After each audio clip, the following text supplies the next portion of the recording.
Hi hello ಎಲ್ರಿಗೂ ನಮಸ್ಕಾರ. Welcome to one more episode of doctor's mic. ಇಂದು ನಮ್ಮೊಂದಿಗಿದ್ದಾರೆ doctor Sanjay MP, general physician. ಇವರು ಹಲವಾರು ವರ್ಷಗಳಿಂದ ಮೈಸೂರಿನ ತೊಣಚಿಕೊಪ್ಪಲಿನಲ್ಲಿ ಮಾತಾ ಕ್ಲಿನಿಕ್ಸ್ ಅನ್ನೋ ಸಂಸ್ಥೆಯನ್ನು ಹುಟ್ಟುಹಾಕಿ ಸೇವೆಯನ್ನು ಸಲ್ಲಿಸುತ್ತಿದ್ದಾರೆ. ನಾವು ಟೀಮ್ ಇದನ್ನು ಸರ್ಚ್ ಮಾಡಿದಾಗ ಇವ್ರ ಬಗ್ಗೆ ಒಂದು ವಿಶೇಷವಾದ ಆಶ್ಚರ್ಯಕರವಾದ ಒಂದು ಮಾಹಿತಿ ಸಿಕ್ತು.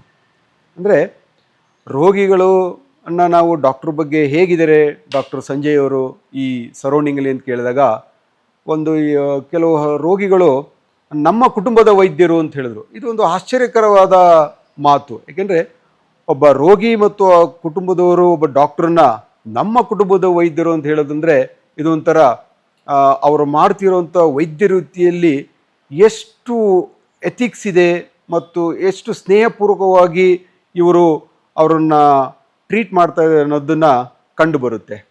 ಕಾರ್ಯಕ್ರಮಕ್ಕೆ ಸ್ವಾಗತ. ಥ್ಯಾಂಕ್ ಯು ಸರ್, ನಿಮಗೂ ಸ್ವಾಗತ.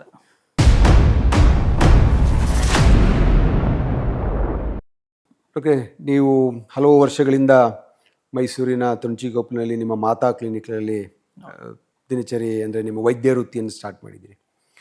ಆ್ಯಸ್ ಎ ಫಿಸಿಷಿಯನ್ನು ಯಾವ ಥರ ಎಲ್ಲ ಕೇಸಸ್ಗಳನ್ನ ನೀವು ನೋಡ್ತೀರಾ ದಿನಚರಿಯಲ್ಲಿ ಡಾಕ್ಟ್ರೆ? ಸರ್, ನಮ್ಮಲ್ಲಿ ಹೇಳ್ಬೇಕಂತಂದ್ರೆ ದಿನನಿತ್ಯವಾಗಿ ಈ ಫಿಸಿಷಿಯನ್ ಆಗಿ ಜ್ವರದಾಗಲಿ ಆ್ಯಂಡ್ ದೆನ್ ಮೋಸ್ಟ್ ಪ್ರಾಬ್ಲಿ ಜಾಸ್ತಿ ಬರೋದೇ ನಮ್ಮಲ್ಲಿ ಡಯಾಬಿಟೀಸ್ ಮತ್ತು ಹೈಪರ್ ಟೆನ್ಷನ್ ಜಾಸ್ತಿ ಬರ್ತಾರೆ. ಅದು ಬಿಟ್ಟು ಕಾಮನ್ ಆಗಿ ಮಾಮೂಲಿ ಜ್ವರ, ಕೆಮ್ಮು, ನೆಗಡಿ, ಈ ಥರ ಹೊಟ್ಟೆ ನೋವು, ಆ ಥರ ಕೇಸ್ಗಳು ಜಾಸ್ತಿ ಬರ್ತವೆ. ತುಂಬ ಇದು ಅಂತಂದರೆ diabetes and hypertension and gastritis ತುಂಬ ಜಾಸ್ತಿ ಬರ್ತವೆ. ಡಾಕ್ಟ್ರೆ, ಈಗ ಆ್ಯಸ್ ಎ ಫಿಸಿಷಿಯನ್ನು ನಾವು ಪ್ರಪಂಚದಲ್ಲಿ ಭಾರತ ದೇಶನ ಸಕ್ಕರೆ ಕಾಯಿಲೆನ ದೇಶ ಅಂತ ಹೇಳ್ತೀವಿ, capital city of sugar patients ಅಂತ. ಏನು ಕಾರಣ ಇದಕ್ಕೆ ಡಾಕ್ಟ್ರೆ? ಸರ್, ಈಗ ಸಕ್ಕರೆ ಕಾಯಿಲೆಗೆ ಮೊದಲನೇದಾಗಿ ಮೂಲ ಕಾರಣಗಳು ಅಂತಂದರೆ ಮೂರು ಕಾರಣಗಳು ಬರ್ತವೆ. ಮೊದಲನೇದಾಗಿ ಲೈಫ್ ಸ್ಟೈಲ್. ನಮ್ಮ ಭಾರತದಲ್ಲಿ ಲೈಫ್ ಸ್ಟೈಲ್ ಹೆಂಗೆ ಅಂತಂದರೆ ನಾವು ಯಾವುದೋ ವರ್ಕ್ ಮಾಡೋದಾಗಲಿ, ಆ್ಯಂಡ್ ದೆನ್ ಎರಡನೇದಾಗಿ ಫುಡ್, ಆ್ಯಂಡ್ ಮೂರನೇದಾಗಿ ಸ್ಟ್ರೆಸ್, ಮತ್ತು ಇನ್ನೊಂದು ಎಕ್ಸಸೈಸ್ ಒಂದು ಮೇಯ್ನಾಗಿ ಮ್ಯಾಟರ್ ಆಗುತ್ತೆ ಇಲ್ಲಿ. ಸೊ ಇದರಲ್ಲಿ ಏನಂತಂದರೆ ಲೈಫ್ ಸ್ಟೈಲಲ್ಲಿ ನಾವು ದಿನನಿತ್ಯ ಕಾರ್ಯಗಳಲ್ಲಿ ನಾವು ಈ ಎಕ್ಸಸೈಸಸ್ ಆಗಲಿ ಆ್ಯಂಡ್ ದೆನ್ ವಾಕಿಂಗ್ ಆಗಲಿ ಮೈನರಾಗಿ ಏನು ತುಂಬ ಎಕ್ಸಸೈಸ್ ಅಂದರೆ ಜಿಮ್ ಹೋಗಿ ಎಲ್ಲ ಎತ್ತಿ ಇದೆಲ್ಲ ಮಾಡಬೇಕು ಅಂತ ಏನು ಅವಶ್ಯಕತೆ ಇಲ್ಲ. ಡೈಲಿ 1 2 to 3 ಕಿಲೋಮೀಟರ್ಸ್ ಒಂದು ಬ್ರಿಸ್ಕ್ ವಾಕ್ ಮಾಡಿದ್ರೆ ಸಾಕು. It will B A better precaution for diabetes ಅಂತ ಹೇಳ್ಬೋದು. ಆ್ಯಂಡ್ ದೆನ್ ಶುಗರು ಇನ್ನೊಂದು ಕಾರಣ ಅಂತಂದರೆ ಊಟದಲ್ಲಿ ಏನಂತಂದರೆ ಗ್ಲೂಕೋಸ್ ಕಂಟೆಂಟ್ ಇರುವಂಥದ್ದನ್ನು ತಿನ್ನಬೇಡಿ ಅಂತ ಯಾರಿಗೂ ಹೇಳ್ತಲ್ಲ. ಗ್ಲೂಕೋಸ್ ಬೇಕೇ ಬೇಕು ದೇಹಕ್ಕೆ. ತಿನ್ನೋದ್ರಲ್ಲಿ ಲಿಮಿಟೆಡ್ ಎವ್ರಿಥಿಂಗ್. ಈಗ ನಮ್ಮ ಹಿರಿಯರು ಹೇಳಿದ್ದಾರೆ, ಅತಿಯಾದರೂ ಅಮೃತ ವಿಷ ಅಂತ ಹೇಳಿದ್ದಾರೆ. ಸೊ ಆ ಥರ ಗ್ಲೂಕೋಸ್ ಅಷ್ಟೇ ಗ್ಲೂಕೋಸ್ ಜಾಸ್ತಿ ಆದರೆ ಶುಗರ್ ಅಷ್ಟೇ. ಗ್ಲೂಕೋಸ್ ಕಮ್ಮಿ ಆದರೆ ಹೈಪರ್ಗ್ಲೈಸಿಮಿಯಾ, ಗ್ಲೂಕೋಸ್ ಜಾಸ್ತಿ ಆದರೆ ಹೈಪರ್ಗ್ಲೈಸಿಮಿಯಾ ಅಷ್ಟೇ. ಸೊ ಅದನ್ನು ನೀವು ಬ್ಯಾಲೆನ್ಸಲ್ಲಿ ಇಟ್ಕೊಂಡ್ರೆ ಅದು ಬೆಟರಾಗಿ ಬರುತ್ತೆ. ಇನ್ನೊಂದು ಮೂರನೇ ಕಾರಣ ಬಂದು ಸ್ಟ್ರೆಸ್. ನಮ್ಮ ದಿನನಿತ್ಯದಲ್ಲಿ ನಮ್ಮ ಲೈಫ್ ಸ್ಟೈಲ್ ನಾವು ಏನು ಮಾಡ್ತಾ ಇರ್ತೀವಿ ಅಂದರೆ ದುಡಿತಾ ಇರ್ತೀವಿ, ಏನು ದುಡಿತಾ ಇರ್ತೀವಿ ಅನ್ನೋದೇ ನಮಗೆ ಗೊತ್ತಿರಲ್ಲ. ಚೆನ್ನಾಗಿ ದುಡಿತೀವಿ, ಕೊನೆಗೆ ತಗೊಬಂದು ಹಾಸ್ಪಿಟ್ಲಿಗೆ ಸುರಿತೀವಿ. ಸೊ ಅದೇ ಏನಕ್ಕೆ ಅಂತಂದರೆ ಆ ದುಡಿಯೋದನ್ನ ಸ್ಟ್ರೆಸ್ನ ನೀವು ಕಮ್ಮಿ ಮಾಡ್ಕೊಂಡ್ರೆ ಹಾಸ್ಪಿಟ್ಲಿಗೆ ಕೊಟ್ಟೋ ದುಡ್ಡು ಅಲ್ಲೇ ಕಮ್ಮಿ ಆಗ್ತಾ ಬರುತ್ತೆ. ಸೊ ಸ್ಟ್ರೆಸ್ಸು ಮತ್ತು ಲೈಫ್ ಸ್ಟೈಲು ಮತ್ತು ಫುಡ್, ಇವು ಮೂರು ಮೇಂಟೈನ್ ಮಾಡ್ಕೊಬಿಟ್ರೆ ಯಾವ ಶುಗರ್ಗೆ ನಾವು ಕ್ಯಾಪಿಟಲ್ ಆಗಿರಲ್ಲ. ಶುಗರ್ ನಮ್ಮ ಬಿಟ್ಟು ಹೋಗುತ್ತದೆ ಅಷ್ಟೇ. ಓಕೆ, ಮತ್ತೊಂದು ಈಗ ನಾವು ಈ ಶುಗರ್ ಕಾಯಿಲೆಯಲ್ಲಿ ಈಗ ಮುಂಚೆ ನಮಗೆ ಎಂಡೋಕ್ರಾಲಜಿಸ್ಟ್ ಅಂತ ಇರಲಿಲ್ಲ. ನಮಗೆ ಗೊತ್ತಿರೋಗೆ ಒಂದು 25 ವರ್ಷದ ಹಿಂದೆ ಅಂತ ಇಲ್ಬೋದು. ನನಗೆ ಗೊತ್ತಿರೋಂಗೆ 20 ವರ್ಷದಿಂದ ಈಚೆಗೆ ಎಂಡೋಕ್ರಾಲಜಿಸ್ಟ್ ಅಂತ ನಾವು ಕಾನ್ಸೆಪ್ಟ್ ಶುರುವಾಗಿದ್ದು. ಅದ್ರ ಜೊತೆಗೆ ಈಗ ಪೀಡಿಯಾಟ್ರಿಕ್ ಎಂಡೋಕ್ರಾಲಜಿಸ್ಟ್ ಅಂತ ಬರ್ತದೆ. ಮಕ್ಕಳಲ್ಲಿ ಏನು ಕಾರಣ ಡಾಕ್ಟ್ರೆ? ಮಕ್ಕಳಲ್ಲಿ ಏನಂತಂದ್ರೆ ಮೈನಾಗಿ ಆಟ ಆಡೋಕೆ ಬಿಡಲ್ಲ ಸರ್ ಹೊರಗಡೆ ಪೇರೆಂಟ್ಸು. ಫಸ್ಟ್ ಆಫ್ ಆಲ್ ಮಕ್ಕಳೇ ಹೋಗಲ್ಲ, ಆ್ಯಂಡ್ ದೆನ್ ಪೇರೆಂಟ್ಸು ಕೂಡ ಬಿಡಲ್ಲ. ಮೊಬೈಲ್ ಹಿಡ್ಕೊಳ್ತಾರೆ, 24 ಗಂಟೆ ಗೇಮ್ ಆಡ್ತಾರೆ, ಪಬ್ಜಿ ಆಡ್ತಾರೆ, ಇದಾಡ್ತಾರೆ. ಅದು ಬಿಟ್ರೆ ಇಲ್ಲ ಸಿಸ್ಟಮಲ್ಲಿ ಇದಾಕೊಡ್ತಾರೆ. ಮತ್ತು ಇನ್ನೊಂದೇನೋ ಬಂದಿಲ್ಲ iOS ಅಂತ ಈ ಕಣ್ಣಿಗೆ ಹಾಕಿ ಬಿಟ್ಬಿಟ್ಟಿರ್ತಾರೆ. ಅವ್ರ ಮನೇಲೇ ಆಡ್ಕೋಬೇಕು, ಮನೇಲೆ ಫುಲ್ ಪ್ರಪಂಚ ಎಲ್ಲ ನೋಡಬೇಕು, ಅಷ್ಟಲ್ಲೇ ಎಂಡ್ ಆಗ್ತಿದೆ. ದೇಹದಿಂದ ಬೆವರು ಆಚೆ ಬಂದರೆ ತಾನೇ ಅವ್ರಿಗೆ ಅಟ್ಲೀಸ್ಟ್ ಏನಾದ್ರು ಎಕ್ಸಸೈಸ್ ಅಂತ ಆಗಿದಾಗದು. ಅದು ಒಂದು ಕಾರಣ. ಇನ್ನೊಂದು ಜಂಕ್ ಫುಡ್. ಮಕ್ಕಳು ಅಳಬಾರ್ದು, ಸೊ ಅದಕ್ಕೋಸ್ಕರ ಒಂದು ಐಸ್ ಕ್ರೀಮ್ ಏನೋ ಕೊಡಿಸ್ಬಿಡೋದು. ಅಳ್ತಾ ಇದ್ದಾರೆ ಅಂತಂದ್ರೆ ಇಲ್ಲ ಚಾಕ್ಲೇಟ್ ಕೊಟ್ಬಿಟ್ಟು ಸಮಾಧಾನ ಮಾಡ್ಬಿಡೋದು. ನಮ್ಮ ಮಳೆ ಕಾಲದಾದ್ರೆ 2 ಕೊಟ್ಟು ಸುಮ್ಮನೆ ಇರಿಸ್ತಿದ್ರು, ಸುಮ್ಮನೆ ಆಗ್ತಿದ್ರು. ಈಗ ಇವರೇ ಇಲ್ಲಿ ಪೇರೆಂಟ್ಸೇ ಶುರು ಮಾಡ್ತಿದ್ದಾರೆ ಅಂತಂದರೆ ಮೂಲ ಕಾರಣ ಇದೆ. ಸೊ ಇಲ್ಲಿ ಬೇಸಿಕ್ನ ನಾವು ಹಿಡಿದ್ರೆ ಆಟೋಮೆಟಿಕ್ ಸರಿ ಹೋಗ್ತಾ ಬರ್ತದೆ. ಓಕೆ, ಈ ನಾವು ಶುಗರ್ ಕಾಯಿಲೆಯಲ್ಲಿ ಡಾಕ್ಟರ್ ಇದಕ್ಕೇನಾದ್ರು ಏಜ್ ಇದೆಯಾ? ಇಂಥ ವಯಸ್ಸಲ್ಲಿ ಈ ಬರುತ್ತೆ, ಇಂಥ ವಯಸ್ಸಲ್ಲಿ ಬರಲ್ಲ? ಏಜ್ ಅಂತ ಏನಿಲ್ಲ ಸರ್. ಈಗ ನನ್ನ ಹತ್ರ 90 ವರ್ಷದ ಮುದ್ಕನೂ ಬರ್ತಾರೆ, ಅವ್ರ ಹತ್ರ ಶುಗರೇ ಇರಲ್ಲ, BP ಇರಲ್ಲ, ಏನಿಲ್ಲ, ಆರಾಮಾಗಿ ಬರ್ತಾನವ. 16 ವರ್ಷದ ಹುಡುಗ ಬರ್ತಾನೆ, ಶುಗರ್ ಇನ್ಸುಲಿನ್ ತಗೊಳ್ತಾ ಇರ್ತಾನೆ. ಆ ಥರ ಏಜ್ ಅಂತ ಏನಿಲ್ಲ. 16 ವರ್ಷ 17 ವರ್ಷ ಬರ್ತಿಂದ ಬರುವಂಥದ್ದು ಸ್ವಲ್ಪ ಅವ್ರಿಗೆ ಜೆನೆಟಿಕಲಿನೂ ಆಗಿರ್ಬೋದು, ಆರ್ ಎಲ್ಸ್ ಅವ್ರದ್ದು ಲೈಕ್ ಹಾರ್ಮೋನ್ ಇಂಬ್ಯಾಲೆನ್ಸಸ್ ಇಂದನೂ ಹಾರ್ಮೋನ್ ಇಂಬ್ಯಾಲೆನ್ಸಸ್ ಇಂದ ಬರ್ತಾ ಇರ್ಬೋದು. ಓಕೆ ಬಟ್ ಇನ್ನೊಂದು ಏನಂತಂದ್ರೆ ಲೈಕ್ ಮೇಯ್ನ್ ಆಗಿ ನಮ್ಮ ಫುಡ್ ಹ್ಯಾಬಿಟ್ಸೇ ಮೇಯ್ನು ಸರ್ ಇದಕ್ಕೆ. ಓಕೆ, ಅಂದರೆ ನೀವು ಹೇಳೋದಂದರೆ ನಮ್ಮ ಮನುಷ್ಯನ ಅವನ ದಿನನಿತ್ಯ 100% ಕೆಲಸಗಳು ಮತ್ತು ಅವನ ಆಹಾರ ಪದ್ಧತಿಯಿಂದ ಶುಗರ್ ಕಾಯಿಲೆ ಹೌದು. ಒಂದು. ಇದರಲ್ಲಿ ಡಾಕ್ಟರ್ ಮತ್ತೊಂದು ನಾನು ಕೇಳಬೇಕಾಗಿದ್ದು ಅಂತ ಅಂದರೆ ಈ ಬಿ ಪಿ ಮತ್ತು ಶುಗರನ್ನು ಜೆನೆಟಿಕ್ ಅಂತ ಹೇಳ್ತಾರೆ. ಇದು ಜೆನೆಟಿಕ್ ಯಾವ ರೀತಿ? We can't consider it as 100% genetic ಅಂತ ಕನ್ಸಿಡರ್ ಮಾಡೋಕ್ಕಾಗಲ್ಲ ಸರ್. ಓಕೆ, ಜೆನೆಟಿಕಲಿ ಬರೋ ಚಾನ್ಸಸ್ ಇರುತ್ತೆ, ಎಲ್ಲೋ 1-5% ಚಾನ್ಸಸ್ ಇರಬಹುದು ಅದು. ಆಯ್ತಾ, ಆ ಜೀನ್ ಏನಾದ್ರು ಟ್ರಾನ್ಸ್ಫರ್ ಆಗಿ ಅದರಿಂದ ಬರುವಂಥ ಆ ಥರ ಇರ್ಬೋದು. But it's not genetic. ಸುಮ್ಮನೆ ಅದೊಂದು ನೆಪ ಅಷ್ಟೇ. ನಮಗೆ ಲೈಫ್ ಸ್ಟೈಲ್ ಫಾಲೋ ಮಾಡೋಕೆ ಆಗ್ತಿರಲ್ಲ, ಅದಕ್ಕೆ ನಾವು ಒಪ್ಪಂಗಿತ್ತು ನನಗೆ ಬಂತು ಅಂತ ಜೆನೆಟಿಕಲಿ ಅಂತ ಹೇಳ್ಬಿಟ್ಟು ಇದು ಮಾಡ್ತಾ ಇರ್ತೀವಿ ಆ ಥರ. ಓಕೆ, ಮತ್ತು ಇನ್ನೊಂದು, ಈ ಪ್ರೆಗ್ನೆನ್ಸಿ ಇದ್ದಾಗ ಡಯಾಬಿಟಿಕ್ ಬರೋದುಂಟು, ಹೈಪರ್ ಟೆನ್ಷನ್ ಬರೋದು ಅಂತ ಕೇಳಿದ್ದೀವಿ. ಈ ಪ್ರೆಗ್ನೆನ್ಸಿಲಿ ಬಂದಂಥ ಡಯಾಬಿಟಿಕ್ಕು ಅದು ಮುಂದೆ ಡೆಲಿವರಿ ಆದಮೇಲೂ ಕೂಡ ಕೆಲವರು ಕಂಟಿನ್ಯೂ ಆಗಿರೋದು ಕೇಳಿದ್ದೀವಿ ನಾವು. ಅದಕ್ಕೆ ಕಾರಣ ಏನು ಡಾಕ್ಟರ್? ಸರ್, ಪ್ರೆಗ್ನೆನ್ಸಿಲಿ ಆಗುವಂಥದ್ದು ಲೈಕ್ ಇಟ್ಸ್ ನಾಟ್ ಪರ್ಮನೆಂಟ್ ಅಂತ ನಾನು ಹೇಳ್ತೀನಿ. ಆಯಿತಾ, it takes almost 1 or 2 year, almost maximum ಅಂದರೆ 3 yearsಲ್ಲಿ ಅದು ಇಟ್ಸ್ ಗೋನ ಸಾರ್ಟ್ ಔಟ್, ಅದು ಕ್ಯೂರ್ ಆಗಿಬಿಡುತ್ತೆ. ಸೊ ನಾವು ಆ ಪ್ರಾಪರ್ ಕೇರ್ ತಗೋಬೇಕು ಅಟ್ಲೀಸ್ಟ್ ಫಾರ್ 3 years. ಓಕೆ, ಅದ್ರಲ್ಲಿ ಸರಿ ಹೋಗ್ತಾ ಬರುತ್ತೆ. ಎಲ್ಲಿ ಡ್ರ್ಯಾಗ್ ಆಗ್ತಾ ಹೋಗುತ್ತೆ ಅಂದರೆ ಪರ್ಮನೆಂಟಾಗಿ ಉಳ್ಕೊಳ್ಳೋ ಚಾನ್ಸಸ್ ಎಲ್ಲಿರುತ್ತೆ ಅಂದರೆ ನಾವು for the first 3 years proper ಯಾವ ಕೇರ್ ತಗೊಳ್ಳಲ್ಲ ಅದ್ರ ಬಗ್ಗೆ, ಅವಾಗ ಸರಿ ಹೋಗ್ತಾ ಬರುತ್ತೆ ಆ ಥರ. ಈ ಫಾರ್ ಎಕ್ಸಾಂಪಲ್ ನೀವು ಗಾಡಿ ತಗೊಂಡಿರ್ತೀವಿ, ಪ್ರತಿ ವರ್ಷ 10,000 ಕಿಲೋಮೀಟರ್ ಒಂದ್ಸಲ ಸರ್ವಿಸ್ ಮಾಡಿಸ್ತಾ ಇರ್ತೀವಿ. ಏನಕ್ಕೆ? ಗಾಡಿ ಚೆನ್ನಾಗಿರಲಿ ಅಂತ. ನಾವು ಬಾಡಿ ಬಗ್ಗೆ ಥಿಂಕ್ ಮಾಡಲ್ಲ, ಗಾಡಿ ಮಾತ್ರ ಸರ್ವಿಸ್ ಮಾಡಿಸ್ತಾ ಇರ್ತೀವಿ ಅಷ್ಟೇ. ನಾವು ಯಾವಾಗ ಬಾಡಿ ಬಗ್ಗೆ ಥಿಂಕ್ ಮಾಡಿ ನಮ್ಮ ಬಗ್ಗೆ ನಾವು ಕೇರ್ ತಗೊಳ್ತೀವಿ, ಇಟ್ಸ್ ಗೋನ ಬೆಟರ್.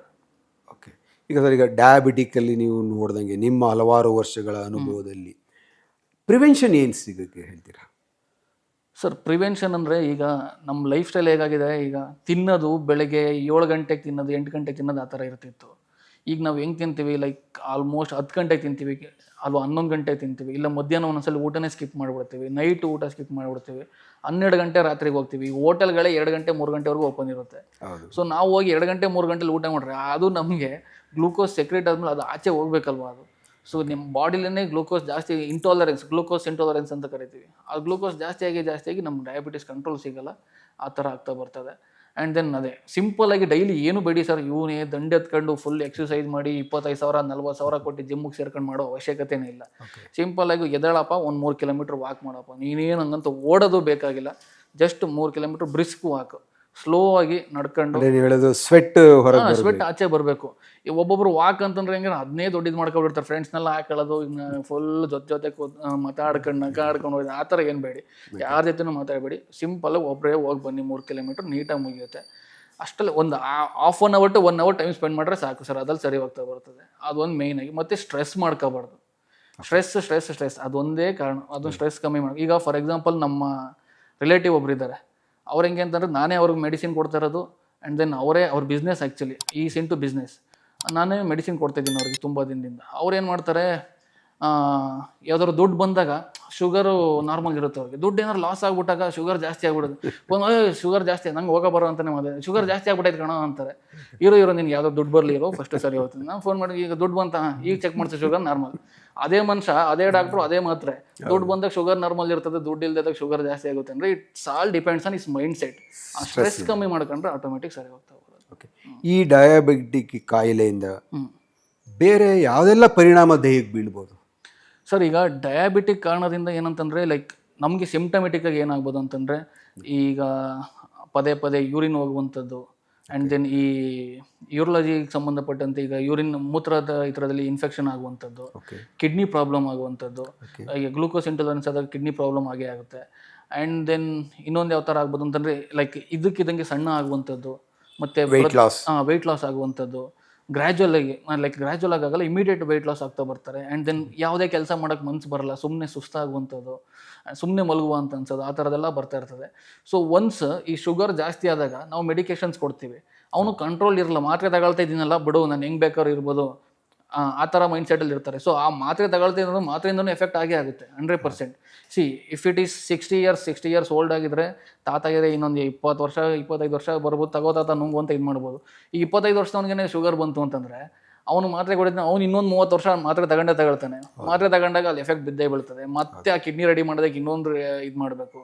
ಅದಕ್ಕೋಸ್ಕರ ಮೊದಲು ಬರೀ ಡಾಕ್ಟರ್ಸ್ ಅಷ್ಟೇ ಇದ್ರು, ಇವಾಗ ಏನಾದ್ರು ಡಾಕ್ಟರ್ಸ್ ಎಲ್ಲ ಡಿವೈಡ್ ಆದ್ರು, ಯೂರಾಲಜಿ ಡಿವೈಡ್ ಆದ್ರು, ಸ್ಪೆಷಾಲಿಟಿಗಳು ಹುಟ್ಕೊಂಡು ಇದಾದ್ರು, ನೆಫ್ರಾಲಜಿಲಿ ಬಲಗಡೆ ಕಿಡ್ನಿಗೆ ಒಬ್ರು ಡಾಕ್ಟ್ರು, ಎಡಗಡೆ ಕಿಡ್ನಿಗೆ ಒಬ್ರು ಡಾಕ್ಟ್ರು, ಆ ಥರ ಈಗ ಆಗ್ಬಿಟ್ಟಿದ್ದಾರೆ. ಸೊ ಇದೆಲ್ಲ ಏನು ಮಾಡ್ತಾರೆ, ನಮ್ಮ ದಿನನಿತ್ಯ ಲೈಫ್ ಸ್ಟೈಲಿಂದ ಇದಾಗ್ತಾರೆ ಸರ್ ಅಷ್ಟೇ.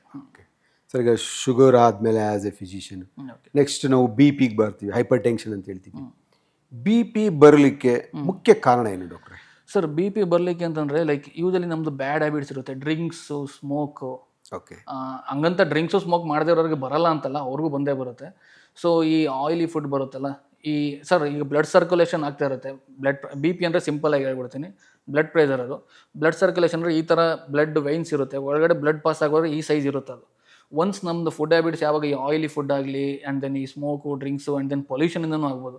ಸೊ ಥಿಕ್ನೆಸ್ ಆಫ್ ಬ್ಲಡ್ ಜಾಸ್ತಿ ಆಗ್ತಾ ಹೋಗುತ್ತೆ and the gap between the blood veins ಅದು ಕವರ್ ಆಗ್ತಾ ಹೋಗುತ್ತೆ ಕೊಲೆಸ್ಟ್ರಾಲ್ ಜಾಸ್ತಿ ಆದಾಗ. ಆಗ ಮೂಮೆಂಟ್ ಆಗೋದಕ್ಕೆ ಈ ಥರ ಇರುವಂಥ ಬ್ಲಡ್ ವೈನ್ಸ್ ಸೆಲ್ಸ್ ಸೈಜು ಈ ಸೈಜ್ ಆಗುತ್ತೆ.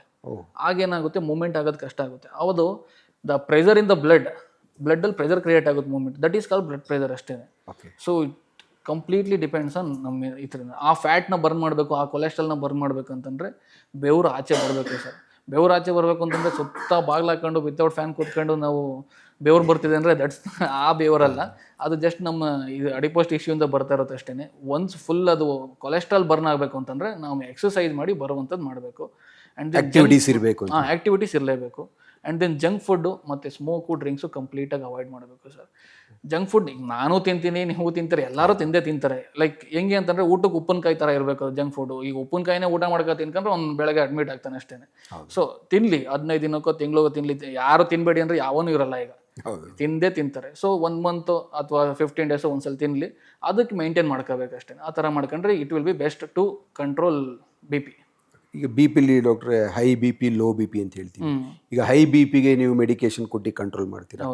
ಇತ್ತೀಚಿನ ತುಂಬ ಜನ ನೋಡಿದ್ದೀನಿ, ಸ್ಟೇಜಲ್ಲಿ ಇದ್ದಾಗ ಕುಸ್ತು ಹೋದ್ರು ಅಂತ ಹೇಳ್ತಾರೆ. ಅವಾಗ ಏನು ಹೇಳ್ತಾರೆ, ಕೆಲವರು ಲೋ ಬಿ ಪಿ ಆಗಿ ಹೋಗುದು ಅಂತ ಹೇಳ್ತಾರೆ, ಜೊತೆಗೆ ಲೋ ಶುಗರ್ ಆಯಿತು ಅಂತ ಹೇಳ್ತಾರೆ. ಈ ಲೋ ಬಿ ಪಿ ಮತ್ತು ಲೋ ಶುಗರ್ ಎರಡೂ ಹೇಗೆ ಆರೋಗ್ಯಕ್ಕೆ ಏರುಪೇರು ಮಾಡುತ್ತೆ? Sir low sugar it's completely ತುಂಬ ರೇರ್. ಅದು ಆಗುತ್ತೆ, ಆಗಲ್ಲ ಅಂತಲ್ಲ, ರೇರ್ ಆಗಿರುತ್ತೆ. ಬಟ್ ಅವ್ರಿಗೇನಂತಂದರೆ ಪ್ರಾಪರ್ ಫುಡ್ ಇಂಟೇಕ್ ಇಲ್ಲ ಅಂತಂದಾಗ ಲೋ ಶುಗರ್ ಆಗೇ ಆಗುತ್ತೆ. ಸೊ ಗ್ಲೂಕೋಸ್ ಕಂಟೆಂಟ್ ಬಾಡಿಲಿ ಕಮ್ಮಿ ಆದಾಗ, ಅಂದರೆ ಈ ಕರೆಕ್ಟಾಗಿ ತಿಂತಾರಲ್ಲ, ಫಾರ್ ಎಕ್ಸಾಂಪಲ್ ಈ ಗ್ಲೂಕೋಸ್ ಕಂಟೆಂಟ್ ಇರುವಂಥದ್ದು ಊಟ ಮಾಡಿ ಅಂದರೆ ಅವ್ರಿಗೇನು ಸೇರ್ತಾನೆ ನೋಡಿ. ನೀವು ತುಂಬ ವಯಸ್ಸಾದ್ರಲ್ಲಿ ಅಷ್ಟೇ ನೀವು ಲೋ ಶುಗರ್ ಅಂತ ಕಾಣ್ಬೋದು ಅಷ್ಟೇ ಹೊರತು, ಅದು ಬಿಟ್ಟರೆ ಈ ಲೇಡೀಸಲ್ಲಿ ಕಾಣ್ಬೋದು ನಾವು. ಅವ್ರು ಏನು ಮಾಡ್ತಾರೆ, ಈ ಪೂಜೆ ಪುನಸ್ಕಾರ ಅಂತ 11 ಗಂಟೆ 12 ಗಂಟೆವರೆಗೂ ತಿನ್ನೋದೇ ಇಲ್ಲ. ಏನೊಂದು ಬೆಳಗ್ಗೆಯಿಂದ ಮಧ್ಯಾಹ್ನ ಉಪವಾಸ ಇರೋದು, ನಾನು ಒಪ್ಪತ್ತಿದ್ದೆ ಅದಿದ್ದೆ ಅಂತ. ಯಾವ ದೇವ್ರೂ ನೀವು ಉಪವಾಸ ಇಟ್ಕೊಂಡು ಊಟ ಮಾಡದೆ ಮಾಡಿ ಅಂತ ಯಾವ ಭಗವದ್ಗೀತೆಯಲ್ಲೂ ಬರ್ದಿಲ್ಲ, ಕುರಾನಲ್ಲೂ ಬರ್ದಿಲ್ಲ, ಆಯಿತಾ. ಇದು ನಾವು ಮಾಡ್ಕೊಂಡಿರೋದಷ್ಟೇ. ಚೆನ್ನಾಗಿ ತಿನ್ನಿ. ನನ್ನ ಪೇಷಂಟ್ಸ್ಗೆ ಏನು ಹೇಳೋದು ಅಂತಂದರೆ, ನೀನು ಅಲ್ಲುದ್ದಿಲ್ಲ ಅಂದ್ರೂ ಪರವಾಗಿಲ್ಲಮ್ಮ, ಫಸ್ಟು ತಿನ್ನು, ಆಮೇಲೆ ಬೇಕಾದ್ರೆ ದೇವ್ರ ಪೂಜೆ ಮಾಡು ಅಂತ ಹೇಳೋದು ನಾನು. ಅದಲ್ಲಿ ಲೋ ಗ್ಲೂಕೋಸ್ ಆಗುತ್ತೆ ಸರ್, ತಿಂದಿಲ್ಲ ಕರೆಕ್ಟಾಗಿ ಅಂತಂದರೆ. ನಮಗೆ ಬಾಡಿಗೆ ಬೇಕಾಗಿರುವಂಥದ್ದು. ಈ ಗಾಡಿಗೆ ನಾವು 1 ಲೀಟ್ರ್ ಪೆಟ್ರೋಲ್ ಹಾಕೋರು ಒಂದು 60 ಕಿಲೋಮೀಟರ್ ಕೊಡುತ್ತೆ ಗಾಡಿ, ಕಾರಾರು ಒಂದು 20 ಕಿಲೋಮೀಟರ್ ಕೊಡುತ್ತೆ. ಹಂಗೆ ಬಾಡಿಗೂ ಅಷ್ಟೇ, ಇಷ್ಟು ಕೊಡಬೇಕು, ನಾನು ಚೆನ್ನಾಗಿರಬೇಕು, ಆ್ಯಕ್ಟಿವ್ ಆಗಿರಬೇಕು, ಫ್ಯೂಲ್ ಕೊಡಬೇಕು. ಅದು ಕೊಟ್ಟಿಲ್ಲ ಅಂತಂದರೆ ಇಟ್ಸ್ ಡ್ರೈನ್ ಆಗೇ ಆಗುತ್ತೆ, ನಿಂತೋಗುತ್ತೆ, ಗಾಡಿನೂ ನಿಂತೋಗುತ್ತೆ, ಬಾಡಿನೂ ಹಂಗೆ ನಿಲ್ಲುತ್ತೆ. ಆಮೇಲೆ ನಾವು ಫ್ಲೂಯಿಡ್ ಹಾಕ್ತೀವಿ, ಅದು ರೆಡಿ ಆಗುತ್ತೆ. ಸೊ ಲೋ ಬಿ ಪಿ ಅಂತಂದರೆ ಲೈಕ್ ಇರುವಂಥದ್ರಲ್ಲಿ ಬಾಡಿಯಲ್ಲಿ ನೀರಿನ ಅಂಶ ಕಮ್ಮಿ ಆದಾಗ ಲೋ ಬಿ ಪಿ ಆಗೋ ಚಾನ್ಸಸ್ ಜಾಸ್ತಿ ಇರುತ್ತೆ ಸರ್. ಅಂದರೆ liquid content at least per day ಒಂದು 3 ಲೀಟ್ರ್ ನೀರಾದರೂ ಬೇಕೇ ಬೇಕು ದೇಹಕ್ಕೆ, ಮಿನಿಮಮ್ ಅಂತಂದರೆ 3 ಲೀಟ್ರ್ ನೀರು ಬೇಕೇ ಬೇಕು. ನೀವು 3 ಲೀಟ್ರ್ನೂ ಕುಡಿಲಿಲ್ಲ ಅಂತಂದರೆ ಲೋ ಬಿ ಪಿ ಆಗುತ್ತೆ, ಡಾಕ್ಟ್ರ್ ಕಾಸು ಆಗುತ್ತೆ ಅಷ್ಟೇ. ಸರ್ ಈಗ ಬಿ ಪಿಲಿ ನಾವು ಅದರಿಂದ 3 ಆರ್ಗನ್ಗೆ ಎಫೆಕ್ಟ್ ಆಗುತ್ತೆ ಅಂತ ಕೇಳಿದ್ದೀವಿ. ಇದು ಸ್ಟ್ರೋಕ್ಗೆ ಹೇಗೆ ಇಂಪ್ಯಾಕ್ಟ್ ಮಾಡುತ್ತೆ ಡಾಕ್ಟ್ರೆ? ಸ್ಟ್ರೋಕ್ ಅಂತಂದರೆ ಸರ್, ಈಗ ಬಿ ಪಿ ಜಾಸ್ತಿ ಆದಾಗ ಪ್ರೆಷರ್ ಜಾಸ್ತಿ ಆಗುತ್ತೆ, blood pressure. So that blood circulation to the brain ಅವಾಗ ಕರೆಕ್ಟಾಗಿ ಆಗಲ್ಲ. ಸೊ ಬ್ಲಡ್ ಕ್ಲಾಟ್ ಆಗೋದಾಗಲಿ ಅಥವಾ ಬ್ಲಡ್ ಸಪ್ಲೈ ಕರೆಕ್ಟಾಗಿ ಆಗದೆ ಇದ್ದಾಗ ಏನಾಗ್ತದೆ, ಆ ಒಂದು ಪಾರ್ಟಲ್ಲಿ ಸ್ಟ್ರೋಕ್ ಆದಾಗ ನಿಮ್ಗೆ ಎಲ್ಲಿ ಇದಾಗುತ್ತೆ, like for example right hemisphere ಅಥವಾ ಲೆಫ್ಟ್ ಹೆಮಿಸ್ಫಿಯರ್ ಅಂತ ಕರಿತೀವಿ ಬ್ರೈನಲ್ಲಿ, ಅದು ಏನಾಗುತ್ತೆ, ಆಗ ಒಂದು ಸೈಡ್ ಫುಲ್ಲು ನಿಮ್ಗೆ ಎಳ್ದಂಗೆ ಆಗುತ್ತೆ. ಆ ಒಂದು ಪಾರ್ಟಲ್ಲಿ ಬ್ಲಡ್ ಕ್ಲಾಟ್ ಆಗಿ ಎಳೆದಿತ್ತಲ್ಲ, ಆವಾಗ ಸ್ಟ್ರೋಕ್ ಅಂತ ನಾವು ಲೈಕ್ ನಾನು ಭಾಳ ಕಾಮನ್ ಲ್ಯಾಂಗ್ವೇಜಲ್ಲಿ ಮಾತಾಡ್ತಿದ್ದೀನಿ. ಸೊ ನಮ್ಗೆ ನೋಡ್ತಾರೋ ಜನರಿಗೂ ಅರ್ಥ ಆಗಲಿ. ಸೊ ಯಾವಾಗ ಬ್ಲಡ್ ಕ್ಲಾಟ್ ಆಗುತ್ತೆ, ಆ ಕ್ಲಾಟ್ ಆದಾಗ ಸರ್ಕ್ಯುಲೇಷನ್, ರಕ್ತ ಸಂಚಲನ ಕರೆಕ್ಟಾಗಿ ಆಗಲ್ಲ ಆಗ ಆ ಪಾರ್ಟ್ಗೆ, ಆವಾಗ ಏನಾಗುತ್ತೆ, ಸ್ಟ್ರೋಕ್ ಆದಾಗುತ್ತೆ. ಸೊ ದಟ್ ನಾವು ಒಂದು ವಿತಿನ್ ಇಮಿಡಿಯೇಟ್ ಒಂದು 2 ಅವರ್ಸಲ್ಲಿ ಆದರೆ ಲೈಕ್ ವಿ ಕ್ಯಾನ್ ಡೂ ಏನೋ ಸರ್ಜರಿ ಮಾಡಿ ಇದು ಮಾಡ್ಬೋದು. ಇಲ್ಲ it takes, if in case ಅವ್ರು ತುಂಬ ಲೇಟಾಗಿ ಬಂದು ಅಂತಂದರೆ ತುಂಬ ವರ್ಷಗಳಗಟ್ಟಲೆ ಟೈಮ್ ತಗೊಳುತ್ತೆ ಅದು ವಾಸಿ ಮಾಡೋದಕ್ಕೆ, ಇಟ್ ಟೇಕ್ಸ್ ಟೈಮ್ ಆ ಥರ. ಇಲ್ಲ ಇನ್ನೊಂದು ಕಿಡ್ನಿಗೆ ಎಫೆಕ್ಟ್ ಆಗೋದು ಏನಂತಂದರೆ, ಲೈಕ್ ಬಿ ಪಿ ಜಾಸ್ತಿ ಆಗಿ ಬ್ಲಡ್ ಪ್ರೆಷರ್ ಜಾಸ್ತಿ ಆದಾಗ ಸಪ್ಲೈ ಅಲ್ಲೂ ಇರುತ್ತೆ, ಅದಕ್ಕೆ ಸಪ್ಲೈ ಆಗ್ತಿಲ್ಲ ಅಂತಂದಾಗ ಅವಾಗ ಕಿಡ್ನಿಗೆ ಎಫೆಕ್ಟ್ ಆಗುತ್ತೆ. ಆ್ಯಂಡ್ ದೆನ್ ನಮ್ಮ ಮೇನ್ ಆರ್ಗನ್ ಬೇಕಾಗಿರೋದೇ ಹಾರ್ಟ್, ಆಯಿತಾ. ಅಲ್ಲಿ ಬ್ಲಡ್ ಸರ್ಕ್ಯುಲೇಷನ್ ಆಗಿಲ್ಲ ಅಂತಂದರೆ ಇಟ್ ವೋಂಟ್ ಪಂಪ್, ಅದನ್ನು ಪಂಪ್ ಮಾಡೋದಕ್ಕೆ ಶಕ್ತಿ ಇರಲ್ಲ ಬೇರೆ ಪಾರ್ಟ್ಗೆಲ್ಲ. ಅದಾದಾಗ ಹಾರ್ಟ್ ಅಟ್ಯಾಕ್ ಆಗುವಂಥದ್ದು, ಮಯೋಕಾರ್ಡಿಯಲ್ ಇನ್ಫೆಕ್ಷನ್ ಆ ಥರ ಕರಿತಾ ಇರ್ತೀವಿ, ಆ ಥರ ಎಫೆಕ್ಟ್ಗಳು ಆಗ್ತಾ ಇರ್ತದೆ. ಓಕೆ ಸರ್, ಈಗ ಬಿ ಪಿ ಬಂದಾಗ ನೆಕ್ಸ್ಟ್ ನಮ್ಗೆ ಬಂದಾಗ ಶ್ವಾಸಕೋಶ ಇನ್ಫೆಕ್ಷನ್ ಅಂತ ಹೇಳ್ತೀವಿ. ಸಾಧಾರಣ ಶ್ವಾಸಕೋಶ ಇನ್ಫೆಕ್ಷನ್ ಆದಾಗ ಏನಾಗುತ್ತೆ, ಕೆಮ್ಮು ಬರ್ಬೋದು, ಇಲ್ಲ ಕಫದಿಂದ ಇನ್ಫೆಕ್ಷನ್ ಆಗೋದಿರ್ಬೋದು, ಆಸ್ತಮಾ ಅಂತ ಒಂದು ಹೇಳ್ತೀವಿ. ಈ ಚೆಸ್ಟ್ ಇನ್ಫೆಕ್ಷನ್ ಏನು ಹೇಳ್ತೀವಿ ನಾವು, ಆಸ್ತಮಾ ಹೇಳ್ತೀವಿ, ಏನು ಕಾರಣ ಡಾಕ್ಟರ್ ಇದಕ್ಕೆ? ಸರ್, ಈಗ ಕಾರಣಗಳು ಅಂತಂದರೆ ಮೊದಲು ಎಲ್ಲರೂ ನಾವು ಲೈಕ್ ಪಬ್ಲಿಕ್ ಟ್ರಾನ್ಸ್ಪೋರ್ಟ್ ಯೂಸ್ ಮಾಡ್ತಿದ್ವಿ. ಈಗ ಮನೆಗೊಂದು ಗಾಡಿ, ಅದರಲ್ಲಿ ಮನೆಗೆ ಒಬ್ಬ ಮಗಂಗೊಂದು ಗಾಡಿ, ಅಪ್ಪಂಗೊಂದು ಗಾಡಿ, ಆಮೇಲೆ ಅಮ್ಮಂಗೊಂದು ಗಾಡಿ, ಮಗಳಿಗೊಂದು ಗಾಡಿ. ಈ ಗಾಡಿ ಇದ್ರೆ ಓಕೆ, ಕಾರ್ಗಳೆಲ್ಲ ಶುರು ಆಗ್ಬಿಟ್ಟಿದೆ. ಒಬ್ಬೊಬ್ರು ಒಂದು ಗಾಡಿ ಉಪಯೋಗಿಸಿದ್ರೆ ಪೊಲ್ಯೂಷನ್ ಜಾಸ್ತಿ ಆಗೇ ಆಗುತ್ತೆ. ಪೊಲ್ಯೂಷನ್ ಜಾಸ್ತಿ ಆದಾಗ ಅದರಿಂದ ಆಗುತ್ತೆ. ಆ್ಯಂಡ್ ದೆನ್ ಲೈಕ್ ಇಂಡಸ್ಟ್ರಿಯಲೈಸೇಷನ್ ಜಾಸ್ತಿ ಆಗಿದೆ, ಫ್ಯಾಕ್ಟ್ರಿಗಳು ತುಂಬ ಜಾಸ್ತಿ ಆಗಿದೆ. ಆ್ಯಂಡ್ ದೆನ್ ನಮ್ಮದು ಪೊಲ್ಯೂಷನ್ ಅಂತೂ ನಾವು ಮಾಡ್ತಾನೆ ಇದ್ದೀವಿ, ಎನ್ವೈರನ್ಮೆಂಟ್ ಇದು ಮಾಡ್ತಾ ಇದ್ದೀವಿ. ಆ್ಯಂಡ್ ದೆನ್ ಡಿಫಾರೆಸ್ಟೇಷನ್ ಮಾಡ್ತಾ ಇದ್ದೀವಿ. ಫಾರೆಸ್ಟ್ ಏನಿದೆ ಹೊಡೆದಾಕೋದು, ಇದು ಮಾಡೋದು, ಸೈಟ್ ಮಾಡ್ತಾ ಇದ್ದೀವಿ. ಸೈಟಲ್ಲಿ ಮನೆ ಕಟ್ಕೋತೀವಿ, ಅಲ್ಲಿಂದ ಪೊಲ್ಯೂಷನ್ ತಗೊಂಡು ಮತ್ತೆ ರೋಗ ಬಂದು ಇದು ಮಾಡ್ತಾ ಇದ್ದೀವಿ. ಈ 3 ಕಾರಣದಿಂದ like immunity of the lungs ಅಂದರೆ ಅಪ್ಪರ್ ರೆಸ್ಪಿರೇಟರ್ದು ಇಮ್ಯುನಿಟಿ ಕಮ್ಮಿ ಆಗ್ತಾ ಇದೆ. ನಮಗೆ ಬೇಕಾಗಿರುವಂಥ ಗಾಳಿನ ಗಿಡಗಳು ಮರಗಳು ಕೊಡುತ್ತೆ. ಸೊ ಅದೇ ಇಲ್ಲ ನಮ್ಗೆ ಇದರಲ್ಲಿ ಅಂತಂದರೆ, ಸೊ ಅವಾಗ ನಮ್ಗೆ ಇಮ್ಯುನಿಟಿ ಆಫ್ ಲಂಗ್ಸ್ ಡೌನ್ ಆಗೇ ಆಗುತ್ತೆ. ಸೊ ಅದಕ್ಕೋಸ್ಕರ ಏನು ಮಾಡ್ಬೋದು ಅಂತಂದರೆ, ನಾವು ಲೈಕ್ ಆದಷ್ಟು ಟ್ರೈ ಮಾಡಬೇಕು ಡಿಫಾರೆಸ್ಟೇಷನ್ ಏನೇನು ಮಾಡ್ತಾ ಇದೀವಿ ಅದನ್ನು ಅವಾಯ್ಡ್ ಮಾಡೋದಕ್ಕೆ. ಇಲ್ಲ ಅಂತಂದರೆ ಅಟ್ಲೀಸ್ಟ್ ನಮ್ಗೆ ಏನು ಬೇಕೋ ಅಷ್ಟನ್ನಾದ್ರು ಮಾಡ್ಕೋಬೇಕು. ಇಲ್ಲ ಇಮ್ಯುನಿಟಿ ಜಾಸ್ತಿ ಆಗಿ ಮೆಡಿಸಿನ್ ತಗೊಳ್ಳೋದಕ್ಕಿಂತ ಫಾರೆಸ್ಟ್ ಏರಿಯಾನ ಜಾಸ್ತಿ ಮಾಡ್ಕೊಂಡ್ರೆ ಅದ್ರಲ್ಲಿ ರೆಡಿ ಆಗ್ತಾ ಬರುತ್ತೆ. ಸೊ ಈ ಮೇನ್ ಕಾರಣ for this lungs, asthma and ಅಲ್ಲಿ ಏನು ಹೇಳಿದ್ರಿ, ಅದಕ್ಕೆ ನಾವು ಮಾಡ್ತಾರೆ deforestation and then pollution and then industrialisation ಜಾಸ್ತಿ ಆಗ್ತಾ ಇರೋದ್ರಿಂದ. ಇಂಡಸ್ಟ್ರೀಸು ಅಟ್ಲೀಸ್ಟ್ ಒಂದು ಪಾರ್ಟ್ ಆಫ್ ಇದು ಅಂತ ಇಡಬೇಕು. ಈಗ ಏನು ಮಾಡ್ತಾಯಿದ್ದಾರೆ ಅದು ನಾನು ಹೇಳ್ಬಾರ್ದು, ಬಟ್ ಏನಂತಂದರೆ ಗೌರ್ಮೆಂಟ್ ಎಷ್ಟು ಒಂದು ಕೊಡೋದು, ಅವ್ರಿಗೆ ಲಂಚ ಕೊಡೋದು, ಇಲ್ಲೇ ಸಿಟಿ ಒಳಗಡೆ ಫ್ಯಾಕ್ಟ್ರಿಗಳು ಶುರು ಆಗ್ತಾ ಇರ್ತದೆ, ಅಲ್ಲೇ ಪೊಲ್ಯೂಷನ್ ಶುರು ಆಗುತ್ತೆ. ಆ್ಯಂಡ್ ದೆನ್ ಈ ಇದರಲ್ಲಿ ಏನೋ ಫ್ಯೂಯಲ್ ಕೂಡ ಕಲಬೆರಕೆ ಆಗ್ತಾ ಇರುತ್ತೆ. ಅದು ಕೂಡ ಲೈಕ್ ನಮ್ಮದು ಏನು ಇದು ಮಾಡ್ತೀವಿ ನಾವು, ಎನ್ವೈರನ್ಮೆಂಟ್ ಪೊಲ್ಯೂಟ್ ಆಗ್ತಾ ಇರುತ್ತೆ. ಅದರಿಂದ ಇದು ಕಾಸ್ ಆಗೇ ಆಗುತ್ತೆ ಸರ್. ಈ ಲಂಗ್ಸ್ ಅಲರ್ಜಿ ಅಂತ ಹೇಳ್ತಾರಲ್ಲ ಡಾಕ್ಟರ್, ಏನದು ಆ್ಯಕ್ಚುಲಿ? ಸರ್, ಲಂಗ್ಸ್ ಅಲರ್ಜಿ ಅಂತಂದರೆ ಲೈಕ್ ನಿಮ್ಮಲ್ಲಿ ಈಗ ಎಲ್ಲರಲ್ಲೂ ಬರಲ್ಲ, ಕೆಲವರಲ್ಲಿ ಏನಂತಂದರೆ ಇಮ್ಯುನಿಟಿ ಕಮ್ಮಿ ಇರುತ್ತೆ. ಇಮ್ಯುನಿಟಿ ಕಮ್ಮಿ ಅಂದರೆ ಸರ್ ಯಾವುದೇ ರೋಗ ಇರಲಿ basically it's because of your food and your diet and your life style ಅಷ್ಟೇ. ಅದು ಇಮ್ಯುನಿಟಿ ಕಮ್ಮಿ ಆದಾಗ ಏನಾಗ್ತಾ ಇರ್ತದೆ ನಿಮಗೆ, ಲೈಕ್ ಲಂಗ್ಸ್ದು ಇಮ್ಯುನಿಟಿ ಕಮ್ಮಿ ಆದಾಗ ಒಂದು ಸಣ್ಣ ಪುಟ್ಟ ಡಸ್ಟ್ ಹೋಗಿ ಒಳಗೆ ಜಸ್ಟ್ ಒಂದು ಟಚ್ ಆದ್ರೂ ಅಥವಾ ಯಾವುದೋ ಒಂದು ಕಲುಷಿತ ಗಾಳಿ ಒಳಗೆ ಹೋದ್ರೂ ಅಲರ್ಜಿ ಥರ ಶುರು ಆಗುತ್ತೆ. ಸೀನ್ ಶುರು ಆಗೋದಾಗಲಿ ಅಥವಾ ನೆಗಡಿ ಶುರು ಆಗೋದಾಗಲಿ ಆ ಥರ ಬೇಸಿಗಾಗಿ ಶುರು ಆಗುತ್ತೆ. ಇಲ್ಲ ಇನ್ನೊಂದು ಅಂತಂದರೆ ನಾವು DNS ಅಂತ ಕರಿತೀವಿ. ನಾವು ಈ ಮೂಗಲ್ಲಿ ಡಿವಿಯೇಟೆಡ್ ನೇಸಲ್ ಸೆಪ್ಟಮ್ ಅಂತ ಕರಿತೀವಿ. ಅದು ಈ 2 ಇತರುಗಳ ಮಧ್ಯೆ ನಾಸ್ಟಿಲ್ ಮಧ್ಯೆ ಒಂದು ಸೆಪ್ಟಮ್ ಬರುತ್ತೆ. ಅದೇನಾದ್ರು ಡಿವಿಯೇಟ್ ಆಗಿತ್ತು ಅಂತಂದರೆ ಜಸ್ಟ್ ಅದ್ರ ಮೇಲೆ ಹೋಗಿ ಧೂಳು ಕೂತ್ಕೊಂಡಾಗ ನಾವು ಏನು ವೇಸ್ಟ್ ತೆಗಿತೀವಿ ಅದು ವೇಸ್ಟ್, ಓಕೆ, ಅದು ಹೋಗಿ ಅದ್ರ ಮೇಲೆ ಕೂತ್ಕೊಂಡಾಗ ಅದು ಇರಿಟೇಟ್ ಮಾಡೋಕ್ಕೆ ಶುರು ಆಗುತ್ತೆ. ಇರಿಟೇಟ್ ಮಾಡೋಕ್ಕೆ ಶುರು ಆದಾಗ ಅದೇನೇ ಲೈಕ್ ಅಲರ್ಜಿ ಥರ ಕನ್ವರ್ಟ್ ಆಗಿ ಇಟ್ಸ್ ಗೋನ ಲೈಕ್ ಬ್ರಿಂಗ್ ಏನದು ಕೆಮ್ಮು ಅಥವಾ ನೆಗಡಿ ಆ ಥರ ಕಾಸಸ್ ಇದು ಮಾಡ್ತಾ ಬರುತ್ತೆ. ಅದನ್ನು ಸಣ್ಣದಲ್ಲೇ ಟ್ರೀಟ್ ಮಾಡ್ಕೊಂಡ್ರೆ ಓಕೆ. ಇಫ್ ಇನ್ ಕೇಸ್ ಅದು ತುಂಬ ಬಿಟ್ಕೊಂಡು ಹೋಗ್ತು ಅಂತಂದರೆ ಲೈಕ್ ತುಂಬ ಸಿವಿಯರ್ ಆಗುತ್ತೆ, ತುಂಬ ಮೆಡಿಕೇಶನ್ಸ್ ಇದು ಮಾಡಬೇಕು. ಈಗ ಆಸ್ತಮಾ ಅಂತ ಹೇಳ್ತೀರಲ್ಲ ಡಾಕ್ಟ್ರೆ, ಆಸ್ತಮಾ ಅಲರ್ಜಿ ಬೇರೆ ಮತ್ತು ಕೆಲವರಿಗೆ ಪರ್ಮನೆಂಟ್ ಆಗು ಕೂಡ ಇರೋದು ನೋಡಿದ್ದೀವಿ ನಾವು. ಯಾಕೆಂದರೆ ಪಫ್ ಅಡ್ವೈಸ್ ಮಾಡ್ತೀರಾ ನೀವು, ಇದಕ್ಕೇನಾದ್ರು ಒಂದು ಪರ್ಮನೆಂಟ್ ಸೊಲ್ಯೂಷನ್ ಇದೆಯಾ? ಪರ್ಮನೆಂಟ್ ಸೊಲ್ಯೂಷನ್ 100% ಇದೆ ಸರ್. ಬಟ್ ಏನಂತಂದರೆ ಪರ್ಮನೆಂಟ್ ಸೊಲ್ಯೂಷನ್ ನಾನು ಕೊಡಬೇಕಂತಂದರೆ ಅಟ್ಲೀಸ್ಟ್ ನಾವು ಏನು ಹೇಳ್ತೀವಿ ಅದನ್ನು ಫಾಲೋ ಮಾಡೋಕ್ಕೆ ರೆಡಿ ಇರಬೇಕು. ಬಟ್ ಈಗಿನ ಜನ್ರೇಷನ್ ಏನಿದ್ದಾರೆ ಅವ್ರಿಗೆ ಏನಿಲ್ಲ, ಒಂದು ಪಟ್ಟನ್ನು ಬರಬೇಕು, ಒಂದು ಇಂಜೆಕ್ಷನ್ ಹಾಕ್ಸ್ಬೇಕು, ರೆಡಿ ಆಗಬೇಕು ಅವ್ರಿಗೆ. ನನಗೆ ಅರ್ಧ ಗಂಟೆಗೆ ಆಫೀಸ್ಗೆ ಹೋಗ್ಬೇಕು ಸರ್, ನಂಗೆ ರೆಡಿ ಮಾಡಿ ಅಂತ. ನೀನು ರೋಬೋನಪ್ಪ, ನಿಂಗೆ ತೆಗೆದು ಇನ್ನೊಂದು ಸಿಸ್ಟಮ್ ಸೆಟ್ ಮಾಡಿ ಕಳಿಸೋದಕ್ಕೆ ಆ ಥರ ಇಲ್ಲ. ನೀನು ಫಾಲೋ ಮಾಡು, ನಾನು ಹೇಳಿದ್ದೀನಿ ಫಾಲೋ ಮಾಡು, ರೆಡಿ ಆಗ್ತಾ ಬರ್ತೀಯ. ಇಲ್ಲ ಅಂತಂದರೆ ಆಗಲ್ಲ ಸರ್ ಅದು ಆ ಥರ. ಡಾಕ್ಟರ್, ಈಗ ಆಸ್ತಮಾ ಮತ್ತು ಶ್ವಾಸಕೋಶದ ಬಗ್ಗೆ ಮಾತು, ಈ ಶ್ವಾಸಕೋಶದ ಕೂಡ ನಾವು ಕ್ಯಾನ್ಸರ್ಗಳು ಕೂಡ ನೋಡಿದ್ದೀವಿ. ಈ ಅಲರ್ಜಿಯಿಂದ ಏನಾದ್ರು ಕ್ಯಾನ್ಸರ್ ಕನ್ವರ್ಟ್ ಆಗುತ್ತಾ? ಅಲರ್ಜಿಯಿಂದ ಕ್ಯಾನ್ಸರ್ ಆಗುವಂಥ ಕಾರಣಗಳು ಬಹಳ ರೇರು ಸರ್, ಅದಾಗಲ್ಲ. ನಾವು ಈ ಕಾರ್ಸಿನೋಜೆನ್ಸಿಂದ ನಾವು ಕ್ಯಾನ್ಸರ್ಗಳು ಕನ್ವರ್ಟ್ ಆಗ್ತದೆ. ಫಾರ್ ಎಕ್ಸಾಂಪಲ್ ಈಗ ಏನಿಲ್ಲ ಸರ್, ಬೇಸಿಕ್ಕಾಗಿ ಎಲ್ಲೋ ಒಂದು ಪಾನಿಪುರಿ ತಿಂತೀರಾ, ಅವನು ಬಿಸಿ ಇದನ್ನ ಆ ಪ್ಲಾಸ್ಟಿಕ್ ಪ್ಲೇಟಲ್ಲಿ ಹಾಕಿ ಕೊಡ್ತಾನೆ. ಪ್ಲಾಸ್ಟಿಕ್ ಪ್ಲೇಟಲ್ಲಿ ಹಾಕಿ ಕೊಟ್ಟಾಗ ಅದು ಕಾರ್ಸಿನೋಜೆನ್ಸ್ ಏನು ಮಾಡುತ್ತೆ, ಆ್ಯಕ್ಟಿವೇಟ್ ಮಾಡ್ತವೆ. ಆ್ಯಕ್ಟಿವೇಟ್ ಮಾಡಿದಾಗ ನಾವು ತಿನ್ನಬೇಕಾದ್ರೆ ಬರೀ ಪಾನಿಪುರಿ ಅಷ್ಟೇ ಹೋಗಲ್ಲ, ಅದ್ರ ಕಂಟೆಂಟ್ ಕೂಡ ಕರಗಿರುತ್ತಲ್ಲ ಆ ಬಿಸಿಗೆ, ಅದನ್ನು ಕುಡಿತೀವಿ. ಬಿಸಿನೀರು ಕಾಯಿಸ್ಕೊಳ್ತೀವಿ, ಬಿಸಿನೀರನ್ನ ಪ್ಲಾಸ್ಟಿಕ್ ಬಾಟ್ಲಿಗೆ ಹಾಕೊಂಡು ಹೋಗ್ತೀವಿ. ಸೊ ಲೈಕ್ ಈ ಕಾರ್ಸಿನೋಜೆನ್ಸ್ ಜಾಸ್ತಿ ಉತ್ಪತ್ತಿ ಆಗೋದು ಪ್ಲಾಸ್ಟಿಕ್ಕಿಂದ. ಅದನ್ನು ಸ್ವಲ್ಪ ಆದಷ್ಟು ಇದಕ್ಕೆ ಎಲ್ಲದರಿಂದ ಉತ್ಪತ್ತಿ ಆಗುತ್ತೆ. ಸೊ ಪ್ಲಾಸ್ಟಿಕ್ಕಿಂದ ಜಾಸ್ತಿ ಅದನ್ನು ಅವಾಯ್ಡ್ ಮಾಡ್ಕೊಂಡು ಬಂದರೆ like we can avoid cancer ಆ ಥರ. ಇಟ್ಸ್ ನಾಟ್ ಬಿಕಾಸ್ ಆಫ್ ಅಲರ್ಜಿಯಿಂದನೇ ಕ್ಯಾನ್ಸರ್ ಆಯಿತು ಅನ್ನೋದಕ್ಕೆ ಹೇಳೋದಕ್ಕಾಗಲ್ಲ. ಕಂಜೆನೆಟಲಿ ಬರೋ ಚಾನ್ಸಸ್ ಜಾಸ್ತಿ ಇರುತ್ತೆ. ಇಟ್ಸ್ ಇನ್ ಲೈಕ್ ಲೇಡೀಸಲ್ಲಿ ಜಾಸ್ತಿ ಇದೆ ಕಂಜೆನೆಟಲಿ ಬರುವಂಥದ್ದು. ಈ ಗರ್ಭಕೋಶ ಕ್ಯಾನ್ಸರ್ ಆಗಲಿ ಮತ್ತು ಈ ಬ್ರೆಸ್ಟ್ ಕ್ಯಾನ್ಸರ್ ಆಗಲಿ, ಇದೆಲ್ಲ ಕಂಜೆನೆಟಲಿ ಅವ್ರ ಜೀನ್ ಏನಾದ್ರು ಪಾಸ್ ಆಗಿದ್ರೆ ಚಾನ್ಸಸ್ ಇರುತ್ತೆ ಅದು ಬರುವಂಥ ಚಾನ್ಸಸ್. ಬಟ್ ಒಂದೇನಂತಂದ್ರೆ ಆ ಥರ ಏನಾರು ಇತ್ತಂತಂದ್ರೆ ಅವ್ರ ತಂದೆಗೆ ತಾಯಿಗೆ, ಫಾರ್ ಎಕ್ಸಾಂಪಲ್ ನಮ್ಮ ಅಜ್ಜಿಗಿತ್ತು ಬ್ರೆಸ್ಟ್ ಕ್ಯಾನ್ಸರ್. ಈಗ ನಾವು ಅಮ್ಮಂಗೆ ಏನು ಮಾಡ್ತೀವಿ, ಪ್ರತಿ ವರ್ಷನೂ ಲೈಕ್ ನಾವು ಬ್ರೆಸ್ಟ್ ಸ್ಕ್ಯಾನ್ ಮಾಡಿಸ್ತೀನಿ, ಮೆಮೊಗ್ರಫಿ ಮಾಡಿಸ್ತಾ ಇರ್ತೀನಿ. ಏನಕ್ಕೆ ಅಂತಂದ್ರೆ ಏನೋ ಬಂದ್ಬಿಡೋದೆ ಅಂತಲ್ಲ, ಸೊ ಪ್ರಿಕಾಷನರಿ ಕ್ಯೂರ್ ಅಂತ ಅಷ್ಟೇನೆ. ಅವ್ರು ಬರುವಂಥ ಅಕಸ್ಮಾತ್ ಜೀನ್ ಏನಾದ್ರು ಟ್ರಾನ್ಸ್ಫರ್ ಆಗಿದ್ರೆ ಅದು ಅವ್ರಿಗೂ ಬರೋ ಚಾನ್ಸಸ್ ಇರುತ್ತೆ. ಅರ್ಲಿ ಡಿಟೆಕ್ಷನ್ ಮಾಡ್ಕೋಬಹುದು. ಅರ್ಲಿ ಡಿಟೆಕ್ಷನ್ ಮಾಡಿದ್ರೆ ಕ್ಯೂರ್ ಮಾಡೋಕ್ಕೂ ಈಸಿ ಆಗುತ್ತೆ, ಅವ್ರಿಗೂ ಕ್ಯೂರ್ ಆಗೋದಕ್ಕೂ ಈಸಿ ಆಗುತ್ತೆ, ಬೆಟರ್ ಆಗುತ್ತೆ. ಇಲ್ಲ ಅಂತಂದ್ರೆ ಕಷ್ಟ ಆಗುತ್ತೆ ಅದು ಆ ಥರ. ಈಗ ಲಂಗ್ಸಲ್ಲಿ ಡಾಕ್ಟರ್ ನೀವು ಹೇಳಿದ್ರಿ ಈ ಪ್ಲಾಸ್ಟಿಕ್ ಬಳಕೆಯಿಂದ ತೊಂದರೆ ಆಗುತ್ತೆ. ಬಹುಶಃ ನಾವು ಇತ್ತೀಚಿನ ದಿನಗಳಲ್ಲಿ ಯಾವುದೇ ಫಾಸ್ಟ್ ಫುಡ್ ಹೋಗ್ಬೋದು, ಇಲ್ಲ ಯಾವ್ದಾರ ಒಂದು ಝೊಮ್ಯಾಟೊ ಸ್ವಿಗ್ಗಿಯನ್ನು ಆರ್ಡರ್ ಮಾಡಿದ್ರೆ ಎಲ್ಲ ಪ್ಲಾಸ್ಟಿಕಲ್ಲೇ ನಮಗೆ ಪಾರ್ಸಲ್ ಬರೋವಂಥದ್ದು. 100%. ಅದ್ರಲ್ಲಿ ನೀವು ಹೇಳ್ದಂಗೆ ಬಹುಶಃ ಇವತ್ತು 100ರಲ್ಲಿ 97 ಜನ ಬರೀ ಪ್ಲಾಸ್ಟಿಕಲ್ಲೇ ಆಹಾರ ಸೇವನೆ ಮಾಡ್ತಾ ಇದ್ದೀವಿ ನಾವು. ಹಾಗಂದರೆ ಮುಂದಿನ ದಿನಗಳಲ್ಲಿ ಈ ಕ್ಯಾನ್ಸರ್ ರೋಗ ಲಕ್ಷಣಗಳು ಅತಿ ಹೆಚ್ಚು ಕಂಡು ಬರುತ್ತೆ ಅಂತ ಕಾಣುತ್ತಾ ನಿಮಗೆ ಇದೆಲ್ಲ ನೋಡಿದಾಗ? ಇದು 100% ಈಗ ಬಿ ಪಿ ಶುಗರ್ ಹೆಂಗಾಗಿದೆಯೋ ಕ್ಯಾನ್ಸರ್ ಆ ಥರ ಆಗ್ತಾ ಇದೆ ಈಗ ಆಲ್ಮೋಸ್ಟ್. ಇನ್ನೊಂದು 15ರಿಂದ 20 ವರ್ಷದಲ್ಲಿ ಬಿ ಪಿ ಶುಗರ್ ಥರ ಕ್ಯಾನ್ಸರ್ ಆಗ್ಬಿಡುತ್ತೆ. ಸೊ ಇದಕ್ಕೆ ನಾನು ಒಬ್ಬನೇ ಆಗಲಿ ನೀವು ಒಬ್ಬರೇ ಆಗಲಿ ನಾವು ಮಾಡಿ ಏನು ಯೂಸ್ ಇಲ್ಲ ಸರ್. ಈ ಗೌರ್ಮೆಂಟ್ ಆಗಲಿ ಎಲ್ಲ ಸರ್ಕಾರ ಫುಲ್ ಜನತೆ ಅವರೇ ಎಚ್ಚೆತ್ಕೊಂಡು ಮಾಡಬೇಕು. ಪ್ಲಾಸ್ಟಿಕ್ ಯೂಸ್ ಮಾಡೋ ಜಾಗದಲ್ಲಿ ಜೊನ್ನೆ ಯೂಸ್ ಮಾಡ್ಬೋದಲ್ವಾ?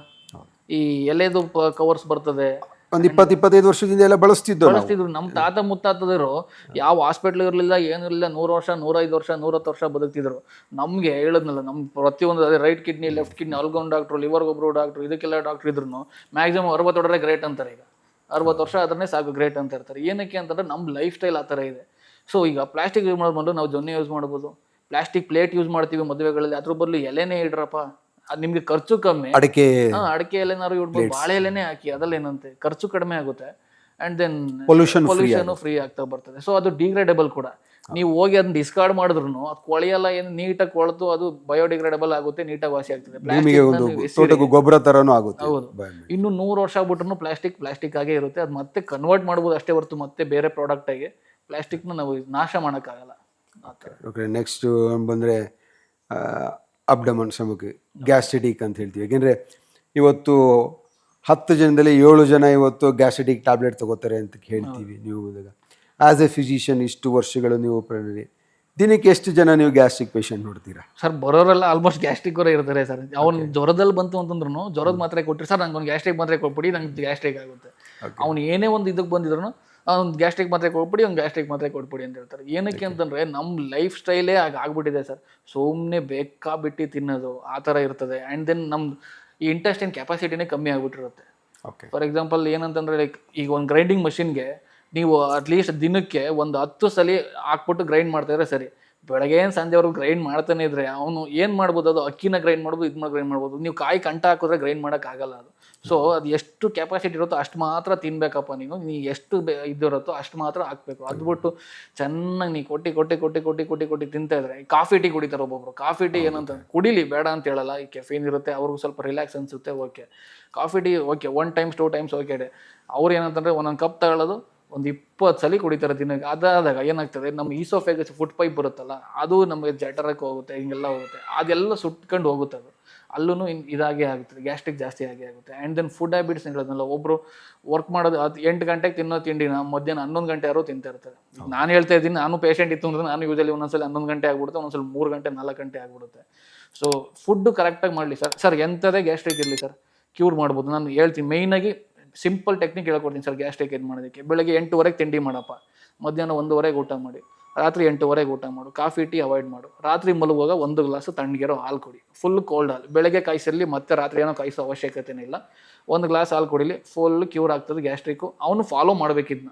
ಅದು ಬಿಟ್ಟು 1 ಅವರ್ಗೆ ನಾನು ಈಗ ಇದು ಮಾಡ್ತಾ ಇದ್ದೀನಿ, 1 ಅವರ್ಗೆ ಒಂದು ಕಾಫಿ ತರಿಸ್ಕೊ, ಮತ್ತೆ ಇನ್ನೊಂದು ಅವರ್ಗೆ ಕಾಫಿ ತರಿಸ್ಕೊ, ಅದಾದ್ರೆ ಆಗಲ್ಲ ಸರ್ ಯಾವುದೇ. ನನ್ನ ಮುಂದಿನ ಕ್ವಶನ್ ಅದೇ ಇತ್ತು. ತುಂಬ ಜನ ನಾನು ನೋಡಿದ್ದೀನಿ, ನಾನು ದಿನಕ್ಕೆ 10 ಕಾಫಿ ಟೀ ಕುಡಿತೀನಿ, ಇಲ್ಲ ನಾನು 15 ಟೀ ಕುಡಿತೀನಿ ಅಂತ ಹೇಳಿ. ಬಟ್ ಅವ್ರು ಹೇಳ್ತಾರೆ ನನಗೆ ಯಾವುದೇ ಗ್ಯಾಸ್ಟ್ರಿಕ್ ಸಮಸ್ಯೆ ಇಲ್ಲ ಅಂತ ಹೇಳ್ತಾರೆ. ಬಹುಶಃ ನಿನ್ನ ಆಹಾರ ಪದ್ಧತಿ ಏನಂದ್ರೆ ದಿನಕ್ಕೊಂದೇ ಆಹಾರ ನಾನು ತಿನ್ನೋದು, ಬಟ್ ದಿನಕ್ಕೊಂದು 10ರಿಂದ 15 ಕಾಫಿ ಟೀ ಕುಡಿತೀನಿ ಅಂತ ಹೇಳ್ತಿಲ್ಲ. ಕಾಫಿ ಹೇಳ್ಬೋದು, ಟೀ ಇರ್ಬೋದು. ಇದ್ರ ಬಗ್ಗೆ ಏನು ಹೇಳ್ತೀರಾ? ಅಂದ್ರೆ ಚೆನ್ನಾಗಿರ್ತಾನೆ ಅಂತ 10 ಕಾಫಿ ಕುಡಿದು ಒಂದ್ ಟೈಮ್ ಊಟ ಮಾಡಿ ಇಲ್ಲ ಸರ್, ಅವ್ನು ಚೆನ್ನಾಗಿರ್ತಾನೆ ಒಂದ್ 5 ವರ್ಷ, ಮತ್ತೆ ಅವ್ನು 100% ಗ್ಯಾಸ್ಟ್ರಿಕ್ ಬಂದೇ ಬರ್ತದೆ. ಬೇಕಾದ್ರೆ ಅವ್ನ ನಂಬರ್ ನೋಟ್ ಮಾಡಿ ಇಟ್ಕೊಳ್ಳಿ, ಇನ್ನು 5 ವರ್ಷ ಬಿಟ್ಟು ಒಂದು ಗ್ಯಾಸ್ಟ್ರಿಕ್ ಕಂಪ್ಲೇಂಟ್ ಬಂದೇ ಬರ್ತದೆ ಅದು. ಸೊ ಖಾಲಿ ಹೊಟ್ಟೆಗೆ ನೀವು ಮತ್ತೆ ಗ್ಯಾಸ್ಟ್ರಿಕ್ ಇದು ಕಾಫಿ ಟೀ ಆಗ್ತಿದ್ರೆ ಅದು ಆಲ್ಮೋಸ್ಟ್ ಇಟ್ ಕಾಸಸ್ ಗ್ಯಾಸ್ಟ್ರೈಟಿಸ್ ಕಾಸೇ ಮಾಡಿ. ಕಮ್ ಟು ಈಗ ಕಾಫಿ ಒಳ್ಳೇದ ಟೀ ಒಳ್ಳೇದ ನಿಮ್ಮ ಪ್ರಕಾರ? ಇದು ಹೆಂಗೆ ಅಂತಂದ್ರೆ, ನೀವು ಕೊಲೆ ಮಾಡೋದು ಒಳ್ಳೇದ ದರೋಡೆ ಮಾಡೋದು ಒಳ್ಳೇದ ಅಂತ ಕೇಳ್ದಂಗೆ ಐತಿ. ಎರಡೂ ಒಳ್ಳೇದಲ್ಲ ಸರ್. ಏನೇ ಆದ್ರೂ ಓಕೆ, ಒಂದು ಸ್ವಲ್ಪ ನನ್ಗೆ ಎಷ್ಟು ಬೇಕೋ ಅಷ್ಟು ಮಾಡ್ಕೊ. ಒಂದು ಕಾಫಿ ಓಕೆ ಸರ್, ಲೈಕ್ ಏನಂತಂದ್ರೆ ಪರ್ ಡೇ ಒಂದು coffee ಕುಡೀಲಿ.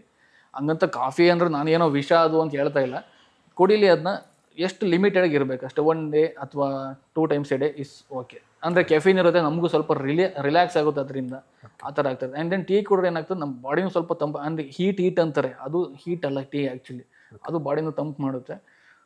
Per day 1 cup of tea is better. ಹಾಲು ಬೇಕಾದ್ರೆ 5 ಲೀಟ್ರ್ ಕುಡಿಲಿ ಸರ್, ನಥಿಂಗ್ ಟು ವರಿ, ಎಷ್ಟಾರು ಕುಡಿಲಿ ಅವರು. ಓಕೆ. ಈಗ ಸರ್, ಈಗ ನಾವು ಕಾಫಿ ಟೀ ಬಗ್ಗೆ ಮಾತಾಡೋದು, ಒಂದು ದಿನಕ್ಕೆ ಒಬ್ಬ ವ್ಯಕ್ತಿ, ಒಬ್ಬ ಮನುಷ್ಯ ಎಷ್ಟು ಲೀಟ್ರ್ ನೀರು ಕುಡಿಬೇಕು? Minimum 3 healthy person sir. Minimum 3 litre ನೀರು ಕುಡಿಬೇಕು. ಮಿನಿಮಮ್ 3 ಲೀಟ್ರ್ ನೀರು ಕುಡಿತು ಅಂತಂದರೆ ಅವ್ನಿಗೆ ಡೈಜೆಸ್ಟಿವ್ ಕಂಪ್ಲೇಂಟ್ ಆಗಲಿ, ಈ ಗ್ಯಾಸ್ಟ್ರಿಕ್ ಕಂಪ್ಲೇಂಟ್ ಆಗಲಿ, ನೀವು ಆಗಲಿ ಹೇಳೋದ್ರಲ್ಲ ಲೋ ಬಿ ಪಿ, ಆ ಕಂಪ್ಲೇಂಟ್ ಆಗಲಿ ಬರಲ್ಲ ಯಾವುದೇ ಕಾರಣಕ್ಕೂ. ಈ ಫಾರ್ ಎಕ್ಸಾಂಪಲ್ ಗ್ರೈಂಡ್ರಲ್ಲಿ ನಾವು ಗ್ರೈಂಡ್ ಮಾಡ್ತಾ ಇದ್ದೀವಿ ಅಂತಂದರೆ ಅದಕ್ಕೆ ನೀರು ಆಗ್ತಾ ಇದ್ದಾಗಲೇ ಕ್ಲೀನ್ ಆಗೋದು ನೀಟಾಗಿ. ಸೊ ಅದೇ ಥರ ಬಾಡಿಗೆ ನೀರು ಆಗ್ತಾ ಇದ್ರೆ ಅದು ನೀಟಾಗಿ ಆಗ್ತಾ ಬರುತ್ತೆ. ಓಕೆ ಸರ್, ಈಗ ಆಸ್ ಎ ಫಿಸಿಷಿಯನ್, ಈಗ ಇತ್ತೀಚಿನ ದಿನಗಳಲ್ಲಿ ನಾವು ಈ ಪ್ರಿವೆಂಟಿವ್ ಹೆಲ್ತ್ ಚೆಕ್ ಅಂತ ಕೇಳ್ಪಟ್ಟಿದ್ದೀವಿ. ಲಾಸ್ಟ್ ಒಂದು 25 ವರ್ಷದಿಂದ ಈಚೆಗೆ, ಮುಂಚೆ ಇರಲಿಲ್ಲ, ಮುಂಚೆ ಕಾಯಿಲೆನೇ ಇರಲಿಲ್ಲ, ಅದಕ್ಕೆ ಅದು ಅವಶ್ಯಕತೆ ಇರಲಿಲ್ಲ. ಈ ಪ್ರಿವೆಂಟಿವ್ ಹೆಲ್ತ್ ಚೆಕ್ ಬಗ್ಗೆ ಏನು ಸಜೆಷನ್ ಹೇಳ್ತೀರಾ? ಸರ್, ಪ್ರಿವೆಂಟಿವ್ ಹೆಲ್ತ್ ಚೆಕ್ ಯಾವಾಗಿಂದ ಶುರು ಆಯ್ತು ಅಂದರೆ, ಇನ್ಶೂರೆನ್ಸ್ ಕಂಪ್ನಿ ಶುರು ಆದಾಗ ಶುರು ಆಯಿತು ಸರ್. ಈಗ ಇನ್ಶೂರೆನ್ಸ್ ಕಂಪ್ನಿಗಳೆಲ್ಲ ಏನು ಆಫರ್ ಮಾಡೋಕ್ಕೆ ಶುರು ಮಾಡಿದ್ರು, ಈಗ ಲೈಕ್ ಅವ್ರಿಗೂ ಇದು ಚೆಕ್ ಮಾಡ್ಕೊಳ್ಳೋಕೆ ಶುರು ಮಾಡಿದ್ರು. ಅಂದರೆ ಲೈಕ್ ಅವ್ರಿಗೆ ಏನೂ ಇಲ್ಲ ಅಂತಂದ್ರೆ ಅಷ್ಟೇ ಇನ್ಶೂರೆನ್ಸ್ ಕೊಡ್ತೀವಿ ನಾವು, ಅವ್ರಿಗೇನು ಇಲ್ಲ ಅಂತಂದ್ರೆ ಅಷ್ಟೇ ಇನ್ಶೂರೆನ್ಸ್ ಇದು ಮಾಡ್ತೀವಿ, ಇಲ್ಲ ಅಂತಂದರೆ ಅವ್ರಿಗೆ ಏನಾರು ಇತ್ತಂತಂದ್ರೆ ಪ್ರೀಮಿಯಂ ಜಾಸ್ತಿ ಮಾಡ್ತೀವಿ. ಆ ಥರ ಇದು ಮಾಡಿದಾಗ ಜನರಿಗೆ ಏನಾಯಿತು, ನನಗೇನೋ ಇರುತ್ತೆ ಅನ್ನೋದು ಅವ್ರ ದೇಹದ ಬಗ್ಗೆ ಅವ್ರಿಗೆ ಗೊತ್ತಿರಲಿಲ್ಲ. ಇನ್ಶೂರೆನ್ಸ್ ಕಂಪ್ನಿಯವರು ಅವ್ರ ಬಗ್ಗೆ ಅರಿವು ಮೂಡ್ಸೋಕ್ಕೆ ಶುರು ಮಾಡಿದ್ರು, ಆವಾಗ ಅವರು ಅದ್ರ ಬಗ್ಗೆ ಗಮನ ಶುರು ಆಯಿತು. ಸೊ ಏನಂತಂದರೆ preventive health checkup is better. ಏನಕ್ಕೆ ಅಂತಂದರೆ, ನಾವು ಯಾವತ್ತೇ ಆಗಲಿ, ಈಗ ನಾನು ಹೇಳೋದು ಆವಾಗಲೇ ಹೇಳ್ದಂಗೆ, ಈ ಗಾಡಿನ ಕೆಡೋಕ್ಕೂ ಮೊದಲೇ ಸರ್ವಿಸ್ ಮಾಡಿಸ್ತಾ ಇರ್ತೀವಿ ನಾವು. 15,000 ಕಿಲೋಮೀಟ್ರ್ 10,000 ಕಿಲೋಮೀಟ್ರ್ ಸರ್ವಿಸ್ ಮಾಡಿಸ್ತಾ ಇರ್ತೀವಿ. ಆ ಥರ ಬಾಡಿನೂ ಅಷ್ಟೇ, ನನ್ನ ಆರೋಗ್ಯ ಹೇಗಿದೆಯಪ್ಪ ಅಂತ ಚೆಕ್ ಮಾಡ್ಕೋಬೋದು ಆಯಿತಾ. ಈ ಫಾರ್ ಎಕ್ಸಾಂಪಲ್, ಈಗ ನಾನು ಶುಗರ್ ನಾರ್ಮಲ್ ಇದೆಯಾ ಸರ್, ಅಪ್ ಟು 40 ಇಯರ್ಸ್ವರೆಗೂ ಏನು ಬೇಕಿಲ್ಲ ಸರ್ ನನ್ನ ಪ್ರಕಾರ, ಆಯಿತಾ. ಯಾವುದೇ ಬಾಡಿ ಏನೇ ಆದ್ರೂ ಅದೇ ಹೀಲಪ್ ಮಾಡ್ಕೊಳ್ತಾ ಇರುತ್ತೆ. ಸೊ ಆಫ್ಟರ್ 40 ಇಯರ್ಸ್ ಏನಾಗುತ್ತೆ, ಸ್ವಲ್ಪ immunity of the body it reduce ಆಗ್ತಾ ಬರ್ತದೆ. ಅಂದರೆ ಗಾಡಿ ಎಫ್ಸಿಗೆ ಬಂದಂಗೆ ಇದು. ಎಫ್ಸಿಗೆ ಬಂದಾಗ ಏನು ಮಾಡಬೇಕು, ನಾವು ಅವಾಗ ಸರ್ವಿಸ್ ಮಾಡ್ತಾ ಇರ್ಬೇಕು, ಚೆಕ್ ಮಾಡ್ಕೊಳ್ತಾ ಇರ್ಬೇಕು. ಆ ಥರ ನಮ್ಮ ಬಾಡಿನೂ ಅಷ್ಟೇ, ಆ ಥರ ಚೆಕ್ ಮಾಡ್ಕೊಳ್ತಾ ಇರ್ತೀವಿ. ಚೆಕ್ ಮಾಡ್ಕೊಂಡಾಗ ಏನಾಗ್ತದೆ, ನಮ್ಮ ಬಾಡಿಲಿ ಏನು ವೇರಿಯೇಷನ್ ಆಗ್ತಿದೆ ಅದು ನಮಗೆ ಬೇಗನೆ ಗೊತ್ತಾದರೆ, without medicine, without surgery, without anything, ನಾವು ಹಾಗೇನೆ ನಮ್ಮ ಡಯಟ್ ಇದರಲ್ಲೇ ಕ್ಯೂರ್ ಮಾಡ್ಕೊಂಡು ಬರ್ಬೋದು. ಇಲ್ಲ ಎಲ್ಲ ಲೇಟರ್ ಆನ್ ಎಲ್ಲ ಮುಗ್ದೋದ್ಮೇಲೆ ಗೊತ್ತಾದರೆ ಇಟ್ಸ್ ತುಂಬ ಕಷ್ಟ. ಅಂದರೆ ಅವ್ರಿಗೆ ಆಗಲಿ ಡಾಕ್ಟ್ರಿಗೆ ಆಗಲಿ ಕ್ಯೂರ್ ಮಾಡೋದಕ್ಕೆ ಭಾಳ ಕಷ್ಟ ಆಗುತ್ತೆ. ಈಗ ನೀವು ಪ್ರಿವೆಂಟಿವ್ ಹೆಲ್ತ್ ಚೆಕ್ ಬಳಿ, ಈಗ ನಿಮ್ಮದೇ ಆದ ಮಾತಾ ಕ್ಲಿನಿಕ್ ಅಂತಿದೆ ನಮ್ಮ ತುಣಚಿಕೊಪ್ಪಲು ಮೈನ್ ರೋಡಲ್ಲಿ. ಬಹುಶಃ ನೀವು ಸುತ್ತಮುತ್ತ ಒಂದು 5 ಏರಿಯಾಗೆ ಅದು ಆಕ್ಸೆಸಿಬಲ್ ಇದೆ. ಮಾರುತಿ ನಗರ ಇರ್ಬೋದು, ಕುವೆಂಪು ನಗರ, ರಾಮಕೃಷ್ಣ ನಗರ, ಭೋಗಾದಿ, ವಿಜಯಶ್ರೀಪುರ, ವಿಜಯನಗರ, 4 ಸ್ಟೇಜು, ದಟ್ಗಳಿಗೆಲ್ಲ ಭಾಳ ನೀರಿದೆ. ನಿಮ್ಮ ಮಾತಾ ಕ್ಲಿನಿಕ್ಗೆ ಬಂದರೆ ಯಾವುದರೆಲ್ಲ ಸರ್ವಿಸ್ ಇದೆ ಡಾಕ್ಟರ್? ಸರ್, ನಮ್ಮ ಮಾತಾ ಕ್ಲಿನಿಕಲ್ಲಿ ಹೇಳ್ಬೇಕಂತಂದರೆ, ಮೊದಲನೇದಾಗಿ ನನ್ನ ಒಂದು ಏನಿತ್ತು, ಅದರ ಏನಿತ್ತು ಅಂತಂದರೆ, every services should be available in 1 roof. ಎಲ್ಲ ಥರದ ಸರ್ವಿಸ್ಗಳು ಒಂದೇ ಸೂರಿನಡಿ ಸಿಗಬೇಕು ಅನ್ನೋದು ನನ್ನ ಏಮ್ ಸರ್. ಅದು ಏಕೆ ಅಂತಂದರೆ, ಈಗ ಒಬ್ಬೊಬ್ಬರು ಅವರು ಆರ್ಥೋ ಹತ್ರ ತೋರಿಸ್ಬೇಕು ಅಂತಾರೆ, ಆರ್ಥೋ ನೋಡಿದಾಗ ಇಲ್ಲ ಇದು ಆರ್ಥೋ ಪ್ರಾಬ್ಲಮ್ ಅಲ್ಲ ನ್ಯೂರೋ ತೋರಿಸ್ಬೇಕು ಅಂತಾರೆ. ಇನ್ನೊಬ್ರು ನ್ಯೂರೋ ನೋಡಿದಾಗ ಇಲ್ಲ ಇದು ನ್ಯೂರೋ ಸರ್ಜನ್ ನೋಡಬೇಕು, ನ್ಯೂರೋ ಫಿಸಿಷಿಯನ್ ನೋಡಬೇಕು, ಆ ಥರ ಎಲ್ಲ ಹೋಗ್ತಿರುತ್ತೆ. ಸೊ ಜನರು ಅಲ್ಲೋಗಿ ಇಲ್ಲೋಗಿ ಸಾಕಾಗಿ ಏನು ಬಡಪ್ಪ ಸುಮ್ಮನೆ ನೋವು ಇದ್ರೆ ಇರುತ್ತೆ, ಒಂದು ಮಾತ್ರ ನಂಬ್ಕೊಂಡು ಸುಮ್ಮನೆ ಆಗುವ ಅಂತ ಮಾಡ್ತಾರೆ. ಸೊ ನನ್ನ ಕಾನ್ಸೆಪ್ಟ್ ಏನಂತಂದರೆ, ಎಲ್ಲರೂ ಒಂದೇ ಸೂರಿನಡಿ ಸಿಗಬೇಕು, ಅಂದರೆ ಈಸಿಲಿ ಅವೈಲೇಬಲ್ ಇರಬೇಕು. ಫಾರ್ ಎಕ್ಸಾಂಪಲ್, ಈಗ ನಾವು ಯಾವುದೋ ಒಂದು ಮಲ್ಟಿ ಸ್ಪೆಷಾಲಿಟಿ ತುಂಬ ದೊಡ್ಡ ಹಾಸ್ಪಿಟ್ಲು, ಇಲ್ಲ ಈ ಡಾಕ್ಟ್ರು ಮಂತ್ಲಿ ಒಂದ್ಸಲ ಅಷ್ಟೇ ಸಿಗೋದು, ಇಲ್ಲ 2 ಮಂತ್ಸ್ ಒಂದ್ಸೆ ಅಷ್ಟೇ ಸಿಗೋದು. ನಮ್ದು ಆ ಥರ ಇಲ್ಲ ಸರ್. ಈಸಿ ಅಕ್ಸೆಸಿಬಿಲಿಟಿ ಇರಬೇಕು. ಇವತ್ತು ಬೆಳಗ್ಗೆ ಬಂದಪ್ಪ ನೀನು, ಈಗ ಏನಾದ್ರು ನಿಂಗೆ ಬೇಕಾ, ಈಗ ಪಟ್ಟಂತ ಈ ಡಾಕ್ಟ್ರು ಸಿಗ್ತಾರೆ, ನಿಂಗೆ ಅವ್ರು ಬೇಕಾ ಆ ಡಾಕ್ಟ್ರು ಸಿಗ್ತಾರೆ. ಎಲ್ಲ ಅವೈಲೇಬಲ್, ಎಲ್ಲ ಸರ್ವಿಸಸ್ಸು ನಮಗೆ ಒಂದೇ ಸೂರಿನಡಿ ಸಿಗಬೇಕು. ನಮ್ಮಲ್ಲಿ ಬಂದು ಈಗ ಫಿಸಿಷಿಯನ್ನು, ಈಗ ನಮ್ಮಲ್ಲಿ 4 ಜನ ಫಿಸಿಷಿಯನ್ ಇದ್ದೀವಿ, ಅವರು ಎಲ್ಲ ಟೈಮ್ ಅವೈಲೇಬಲ್ ಇದ್ದೇ ಇರ್ತಾರೆ. ಆ್ಯಂಡ್ ದೆನ್ ಗೈನೋಕಾಲಜಿಸ್ಟ್ ಇರ್ತಾರೆ, ಸ್ತ್ರೀರೋಗ ತಜ್ಞರು. ಆ್ಯಂಡ್ ದೆನ್ ಡರ್ಮಟಾಲಜಿಸ್ಟ್ ಇರ್ತಾರೆ, ಡರ್ಮಟಾಲಜಿಸ್ಟ್ ಒಂದು 3-4 ಜನ ಇದ್ದಾರೆ. ಆ್ಯಂಡ್ ದೆನ್ ಈಗ ಗ್ಯಾಸ್ಟ್ರೋ ಇದ್ದಾರೆ, ಯೂರೋಲಜಿ ಇದ್ದಾರೆ, ಆ್ಯಂಡ್ ದೆನ್ ನ್ಯೂರೋ ಇದ್ದಾರೆ, ಆನ್ಕೋ ಇದ್ದಾರೆ. ಆ್ಯಂಡ್ ದೆನ್ ಆಪ್ತೋ ಕೂಡ ಲೈಕ್ ನಮ್ಮಲ್ಲಿ ಲೈಕ್ ಫೆಸಿಲಿಟಿ ಇಲ್ಲ ಅಂದ್ರೂ ನಾವು we are taking care of it. And vehicle ಬರುತ್ತೆ ಅಲ್ಲೇ ಕರ್ಕೊಂಡೋಗಿ ಟೆಸ್ಟ್ ಮಾಡಿ ಆ ಥರ ಇದೆ. And then like I can say no services, ಏನು ಸರ್ವಿಸ್ ಇಲ್ಲ ಇದರಲ್ಲಿ ಅನ್ನೋತಿರಲ್ಲ, ಎಲ್ಲ ಸರ್ವಿಸಸ್ ನಾವು ಅವೈಲೇಬಲ್ ಮಾಡ್ಕೊಡ್ತಾ ಇದ್ದೀವಿ. ಸೊ ಈಗ ಸಣ್ಣದಾಗಿ ಮಾಡಿರೋದ್ರಿಂದ ನಾವು ಎಷ್ಟು ಮಾಡಬೇಕೋ ಅಷ್ಟಂತೂ ಯಾವುದೇ ರೀತಿ ಸರ್ವಿಸಸ್ ಕೊಡ್ತಾ ಇದ್ದೀವಿ. ನಮ್ಮಲ್ಲಿ ಇಲ್ಲದೇ ಇರೋ ಸರ್ವಿಸಸ್ನ we are getting a vehicle and we are ಪೇಷಂಟ್ನ ಅಲ್ಲಿ ಇದು ಮಾಡಿ ಕರ್ಕೊಂಡೋಗಿ ಮಾಡಿಸ್ಕೊಂಡು ಮತ್ತೆ ಇಲ್ಲಿಗೆ ಕೊಡುವಂಥ ಸರ್ವಿಸಸ್ ಕೊಡ್ತಾ ಇದ್ದೀವಿ. ಆ ಥರ ಇದೆ ಸರ್. ಆ್ಯಂಡ್ ದೆನ್ ನಮ್ಮಲ್ಲಿ ಇನ್ನೊಂದು ವಿಶೇಷತೆ ಏನಂತಂದರೆ ಎಲ್ಲ ವರ್ಗದ ಜನರಿಗೂ ಆರೋಗ್ಯ ದೊರಕಬೇಕು ಅನ್ನೋದು. ನಮ್ಮಲ್ಲಿ ಇನ್ನೊಂದು ವಿಶೇಷತೆ ಏನಂತಂದರೆ ಈಗ ಆರೋಗ್ಯ ಕಾರ್ಡ್, ಹೆಲ್ತ್ ಕಾರ್ಡ್ ಅಂತ ಕೊಡ್ತಾ ಇದ್ದೀವಿ ಸರ್ ಎಲ್ಲರಿಗೂ. ಅಂದರೆ ಲೈಕ್ ಅದ್ರದ್ದು ಕಾನ್ಸೆಪ್ಟ್ ಏನಂತಂದರೆ ಪ್ರತಿಯೊಬ್ಬ ಬಡವ ಆಗಲಿ ಪ್ರತಿಯೊಬ್ಬ ದುಡ್ಡಿರೋನಾಗಲಿ ಎಲ್ಲರಿಗೂ ಆರೋಗ್ಯ ಸಿಗಬೇಕು ಅನ್ನೋ ಕಾರಣಕ್ಕೋಸ್ಕರ ಅಷ್ಟೇ. ಅದ್ರ ವಿಶೇಷತೆ ಏನಂತಂದರೆ ಕೇವಲ 200 ರೂಪಾಯಿ ಕೊಟ್ಟು ಕಾರ್ಡ್ ಮಾಡಿಸ್ಕೊಂಡ್ರೆ, ಆ ಕಾರ್ಡ್ ಒಂದು ಕೊಟ್ಟಿದ್ರೆ ಅದು ಅಪ್ ಟು 1.5 year ಅಂದರೆ 1.5 ವರ್ಷದವರೆಗೂ ಪ್ರತಿ ಫ್ಯಾಮಿಲಿಯ 5 ಜನಕ್ಕೆ ಫ್ರೀ ಕನ್ಸಲ್ಟೇಷನ್ ಆಫ್ ಫಿಸಿಷಿಯನ್ ಇರುತ್ತೆ. ಯಾವುದೇ ರೀತಿ ಫೀಸ್ ಇರಲ್ಲ, ಏನಿರಲ್ಲ, ಫ್ರೀ ಇರುತ್ತೆ. ಆ್ಯಂಡ್ ದೆನ್ ಪ್ರತಿ ತಿಂಗಳು ಫಸ್ಟ್ 3 ದಿನ ಅಂದರೆ 1ನೇ ತಾರೀಕು, 2ನೇ ತಾರೀಕು, 3ನೇ ತಾರೀಕು ಬಂದು ಅದು 3 ದಿನದವರೆಗೂ ಈ ಯಾವುದೇ ಮೆಡಿಸಿನ್ ಆಗಲಿ, ಈ ಲೈಕ್ ರೆಗ್ಯುಲರ್ ಮೆಡಿಸಿನ್ಸ್ ಅಂತ ಕರಿತೀವಿ ನೋಡಿ, ಈ diabetes, hypertension and then thyroid, multivitamin, calciums, ಈ ಥರದ್ದು ಮಾತ್ರ ಎಲ್ಲ 50% ಡಿಸ್ಕೌಂಟ್ ಇರುತ್ತೆ. And then any lab test, any diagnostics ಯಾವುದೇ ಇದ್ರೂ ಅದು 50% ಡಿಸ್ಕೌಂಟ್ ಇರುತ್ತೆ. ಇಟ್ಸ್ ಓನ್ಲಿ ಕಾನ್ಸೆಪ್ಟ್ ಈಸ್ ಎಲ್ಲರಿಗೂ ಸಿಗಬೇಕು ಅಂತ ಸರ್ ಅಷ್ಟೇ. ಎಷ್ಟೋ ಜನಕ್ಕೆ ಅವ್ರಿಗೆ ಚೆನ್ನಾಗಿರಬೇಕು ಅಂತ ಆಸೆ ಇರುತ್ತೆ, ಬಟ್ ಅವ್ರ ಹತ್ರ ಈ ಅಫೋರ್ಡಬಿಲಿಟಿ ಇರಲ್ಲ. Affordability is the main drawback in our India. ಆಯಿತಾ, ಎಲ್ಲ ಫೆಸಿಲಿಟಿ ಇದೆ, ಅಫೋರ್ಡಬಿಲಿಟಿ ಇಲ್ಲ. ಅದಕ್ಕೋಸ್ಕರ ಈ ಕಾನ್ಸೆಪ್ಟ್ ಮಾಡ್ತಾ ಇರೋದು. ಹಂಗಂತ ನಾನೇನೋ ಲಾಸ್ ಮಾಡ್ಕೊಂಡು ಮಾಡ್ತಾ ಇದ್ದೀನಿ ಅಥವಾ ನಾನೇನೋ ಇದು ಮಾಡ್ತಾ ಇದ್ದೀನಿ ಅಂತಲ್ಲ. ಲೈಕ್ ನಾವು ಡೈರೆಕ್ಟ್ ಕಂಪ್ನಿಯಿಂದ ಟೈಪ್ ಮಾಡ್ಕೊಳ್ಳೋದ್ರಿಂದ ಇದೆಲ್ಲ ನಾವು ಆಫರ್ ಕೊಡೋದಕ್ಕೆ ಸಾಧ್ಯ ಆಗ್ತಾ ಇರೋದು. ಆ ಥರ ಮಾಡ್ತಾಯಿದ್ದೀವಿ. And then only concept is ಎಲ್ಲ ರೀತಿಯ ವರ್ಗದವ್ರಿಗೆ ಆರೋಗ್ಯ ಸಿಗಬೇಕು ಮತ್ತು ಎಲ್ಲರೂ ಆರೋಗ್ಯ ಪಡಿಬೇಕು ಮತ್ತು ಎಲ್ಲರಿಗೂ ಅಫೋರ್ಡಬಿಲಿಟಿ ಸಿಗಬೇಕು ಅನ್ನೋ ಕಾರಣಕ್ಕೆ ಇದು ಮಾಡ್ತಾ ಇರೋದು ಸರ್. ಸರ್, ಈಗ ನಿಮ್ಮದು ಕ್ಲಿನಿಕ್ ಬಗ್ಗೆ ಹೇಳಿದ್ರಿ, ಈ ಸ್ಕೀಮ್ ಬಗ್ಗೆ ಹೇಳಿದ್ರಲ್ಲ, ಸ್ವಲ್ಪ ವಿವರವಾಗಿ ಹೇಳ್ತೀರಾ? ಯಾವಾಗ ಬೇಕಾದ್ರೂ ಬಂದು ಅದು 200 ರೂಪಾಯಿ ಪೇ ಮಾಡಿದ್ರೆ ಎಷ್ಟು ದಿನ ವ್ಯಾಲಿಡಿಟಿ ಇರುತ್ತೆ ಮತ್ತು ಅದು ಎಲ್ಲ ಸ್ಪೆಷಾಲಿಟಿಗೂ ಕವರ್ ಆಗುತ್ತಾ, ಏನು ಸರ್? ಸರ್ ಅದು ಏನಂತಂದರೆ ಹೆಲ್ತ್ ಕಾರ್ಡ್ ನೀವು ಬಂದು ಯಾವಾಗ ಬೇಕಾದ್ರೂ ತಗೊಳ್ಬೋದು. 365 ಡೇಸಲ್ಲಿ ನೀವು ಇವತ್ತಿಂದ ಡೇ 1 ಹಿಡಿದು 365 ಯಾವಾಗ ಬೇಕಾದ್ರೂ ಬರ್ಬೋದು. ಜಸ್ಟ್ 200 ರೂಪೀಸ್ ಪೇ ಮಾಡಿ ನೀವು ಯಾವುದೇ ರೀತಿ ಡಾಕ್ಯುಮೆಂಟ್ಸ್ ಕೊಡೋ ಅವಶ್ಯಕತೆ ಇಲ್ಲ. ಜಸ್ಟ್ ಏನು ಮಾಡ್ಬೋದು, ಒಂದು ನಿಮ್ಮ 5 ಫ್ಯಾಮಿಲಿ ಮೆಂಬರ್ ಆಗಲಿ ಯಾರಾಗಲಿ 5 ಜನದ ಹೆಸರು ಹೇಳ್ಬೋದು. ಅದಲ್ಲಿ ಫೀಡ್ ಆಗಿರುತ್ತೆ ಕಂಪ್ಯೂಟರ್ಲಿ. ಜಸ್ಟ್ ಅಲ್ಲಿ ಎಲ್ಲರಿಗೂ ಪ್ರತಿಯೊಬ್ಬರಿಗೂ ಯೂನಿಕ್ ನಂಬರ್ ಇರುತ್ತೆ ಪ್ರತಿ ಕಾರ್ಡ್ಗೂ.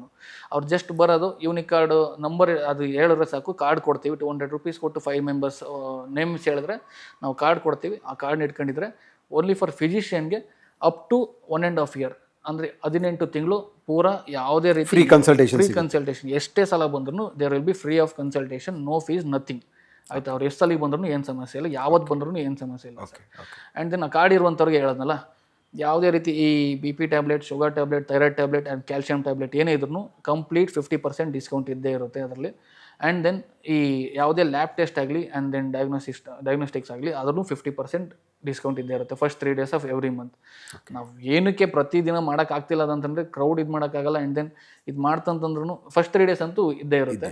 ಆ್ಯಂಡ್ ದೆನ್ ಫಸ್ಟ್ 30 days ಅಂತೂ ಮಾಡೋಕ್ಕಾಗಲ್ಲ. But consultation will be free for entire 1.5 year. ಈಗ ಆ್ಯಸ್ ಎ ಫಿಸಿಷಿಯನ್ನು ನಮ್ಮ ವೀಕ್ಷಕರಿಗೆ ನೀವು ಏನು ಟಿಪ್ಸ್ ಕೊಡ್ತೀರಾ? ವೀಕ್ಷಕರಿಗೆ ಒಂದು ಕೊನೆಯದಾಗಿ ಟಿಪ್ಸ್ ಕೊಡ್ಬೋದು ಅಂತಂದರೆ, ಒಂದು ಲೈಫ್ ಸ್ಟೈಲ್ ಫಾಲೋ ಮಾಡ್ರಪ್ಪ ಕರೆಕ್ಟಾಗಿ. ಆ್ಯಂಡ್ ದೆನ್ ಎಕ್ಸಸೈಸ್ ಮಾಡಿ. ಎಕ್ಸಸೈಸ್ ಇಲ್ಲ ಅಂದ್ರೆ ಹೇಳೋದಿಲ್ಲ, ಸಿಂಪಲ್ಲಾಗಿ ಒಂದು 3 ಕಿಲೋಮೀಟ್ರ್ ವಾಕ್ ಮಾಡಿ. ಏಕೆಂದರೆ ಎಲ್ಲ ಟಿಪ್ಸ್ಗಳನ್ನೂ ಬೇರೆ ಕೊಡ್ತಾ ಇರ್ತಾರೆ. ನಮ್ಮ ಕಡೆಯಿಂದ ಏನು ಟಿಪ್ಸ್ ಕೊಡಬೇಕು ಇಷ್ಟೇ. ಲೈಫ್ ಸ್ಟೈಲ್ ಒಂದು ಫಾಲೋ ಮಾಡಿ. ಆ್ಯಂಡ್ ದೆನ್ ಬ್ರಿಸ್ಕ್ ವಾಕ್ ಮಾಡಿ. ಆ್ಯಂಡ್ ದೆನ್ ಸ್ಟ್ರೆಸ್ ಮಾಡ್ಕೋಬೇಡಿ. ಇರೋದು ಒಂದು ಲೈಫು, ಇವತ್ತು ಇರ್ತೀವಿ ನಾಳೆ ಇರಲ್ಲ, ಇದು ಮಾಡ್ತಾ ಇರ್ತೀವಿ. ಸೊ ಕಾಮಾಗಿ ಲೈಫ್ನ ಲೀಡ್ ಮಾಡಿ. ತುಂಬ ದುಡ್ಡು ಮಾಡಿ ನಾನು ಎಂಜಾಯ್ ಮಾಡಬೇಕು ಅನ್ನೋ ಅವಶ್ಯಕತೆ ಇಲ್ಲ. ಎಂಜಾಯ್ ಮಾಡ್ಕೊಂಡು ಆಮೇಲೆ ದುಡ್ಡು ಮಾಡಿ, ಅದೇ ಸರಿ ಹೋಗ್ತಾ ಬರ್ತದೆ. This is the basic needs for pillar ಥರ ಸರ್. ಮನೆಗೆ ಪಿಲ್ಲರ್ ಇರುತ್ತಲ್ಲ, ಆ ಥರ ಈ 3 ನಾವು ಫಾಲೋ ಮಾಡ್ಕೊಬಿಟ್ರೆ ಹೆಲ್ತ್ಗೆ ಡಾಕ್ಟ್ರುಗಳ ಅವಶ್ಯಕತೆ ಜಾಸ್ತಿ ಇರಲ್ಲ ನಿಮಗೆ. ಇಲ್ಲ ಅಂತಂದರೆ ಡಾಕ್ಟ್ರುಗಳು ಬೇಕಾಗುತ್ತೆ ತುಂಬ. ಓಕೆ ಸರ್, ಈಗ ನಿಮ್ಮ ಬಿಡುವಿನ ವೇಳೆಯಲ್ಲಿ ನೀವೇನು ಮಾಡ್ತೀರಾ ಸರ್? ಯೂಶಲಿ ಬಿಡು ಸಿಗೋದೇ ಇಲ್ಲ. ಬಿಡುವಿಲ್ಲ ಅಂತಂದರೆ ಲೈಕ್ ಈಗ ಬ್ಯಾಡ್ಮಿಂಟನ್ ಆಡ್ತೀನಿ ರೆಗ್ಯುಲರಾಗಿ. ಅದಿಲ್ಲ ಅಂತಂದರೆ ಐ ಲೈಕ್ ಟ್ರಾವೆಲಿಂಗ್. ನಾನು ಟ್ರಾವೆಲಿಂಗ್ ಅಂದರೆ ಇಷ್ಟ. ತುಂಬ ಫೋನ್ ಆಫ್ ಮಾಡ್ಬಿಟ್ಟು ಹೋಗ್ಬಿಡ್ತೀನಿ ಸರ್. ಹೆಂಗಾರು ಫೋನ್ ಮಾಡಿ ನಾನು ಹೋಗ್ಬಿಟ್ಟಿರ್ತೀನಿ ಟ್ರಿಪ್ಪು. ಹೋಗಿ ತಾಡ್ಕೊಂಡು ಬರ್ತೀನಿ. That's it. ರೆಸ್ಟೋರೆಂಟ್ ಎಕ್ಸ್ಪ್ಲೋರ್ ಮಾಡ್ತಾ ಇರ್ತೀನಿ. ಆಫ್ಟರ್ 10 ಇರುವಂಥದ್ದು. ಯಾಕೆಂದ್ರೆ 10 ನಾನು ಮುಗಿಯೋದು. 10 ಗಂಟೆ ರಾತ್ರಿ ಆದಮೇಲೆ ಯಾವ ಸಿಗುತ್ತೆ ಅಲ್ಲಿ ನಾನು ರೆಸ್ಟೋರೆಂಟ್ ಎಕ್ಸ್ಪ್ಲೋರ್ ಮಾಡ್ಕೊಂಡು ಇದು ಮಾಡ್ತೀನಿ ಅಷ್ಟೇ. ವೀಕ್ಷಕರೇ, ಇಷ್ಟೊತ್ತವರೆಗೂ ಡಾಕ್ಟರ್ ಸಂಜಯ್ MP ಅವರು ಇಲ್ಲಿವರೆಗೂ ಒಂದು ಫಿಸಿಷಿಯನ್ ಮಾಡೋವಂಥ ಆರೋಗ್ಯದ ಬಗ್ಗೆ ಕಾಳಜಿ ಕೊಡುವಂಥ ಸಲಹೆಯನ್ನು ನೀಡಿದ್ದಾರೆ. ಈ ಕಾರ್ಯಕ್ರಮಕ್ಕೆ ಬಂದು ನಮ್ಮ ವೃತ್ತಿಯಲ್ಲಿ ನೋಡಿದಂಥ ರೋಗಿಗಳ ಬಗ್ಗೆ ನೀವು ತಿಳಿಸ್ಬಿಡ್ರಿ. ಅದಕ್ಕೆ ಡಾಕ್ಟರ್ಸ್ ಮೈಕ್ ಪರವಾಗಿ ಧನ್ಯವಾದಗಳು ಡಾಕ್ಟ್ರೆ. Thank you sir.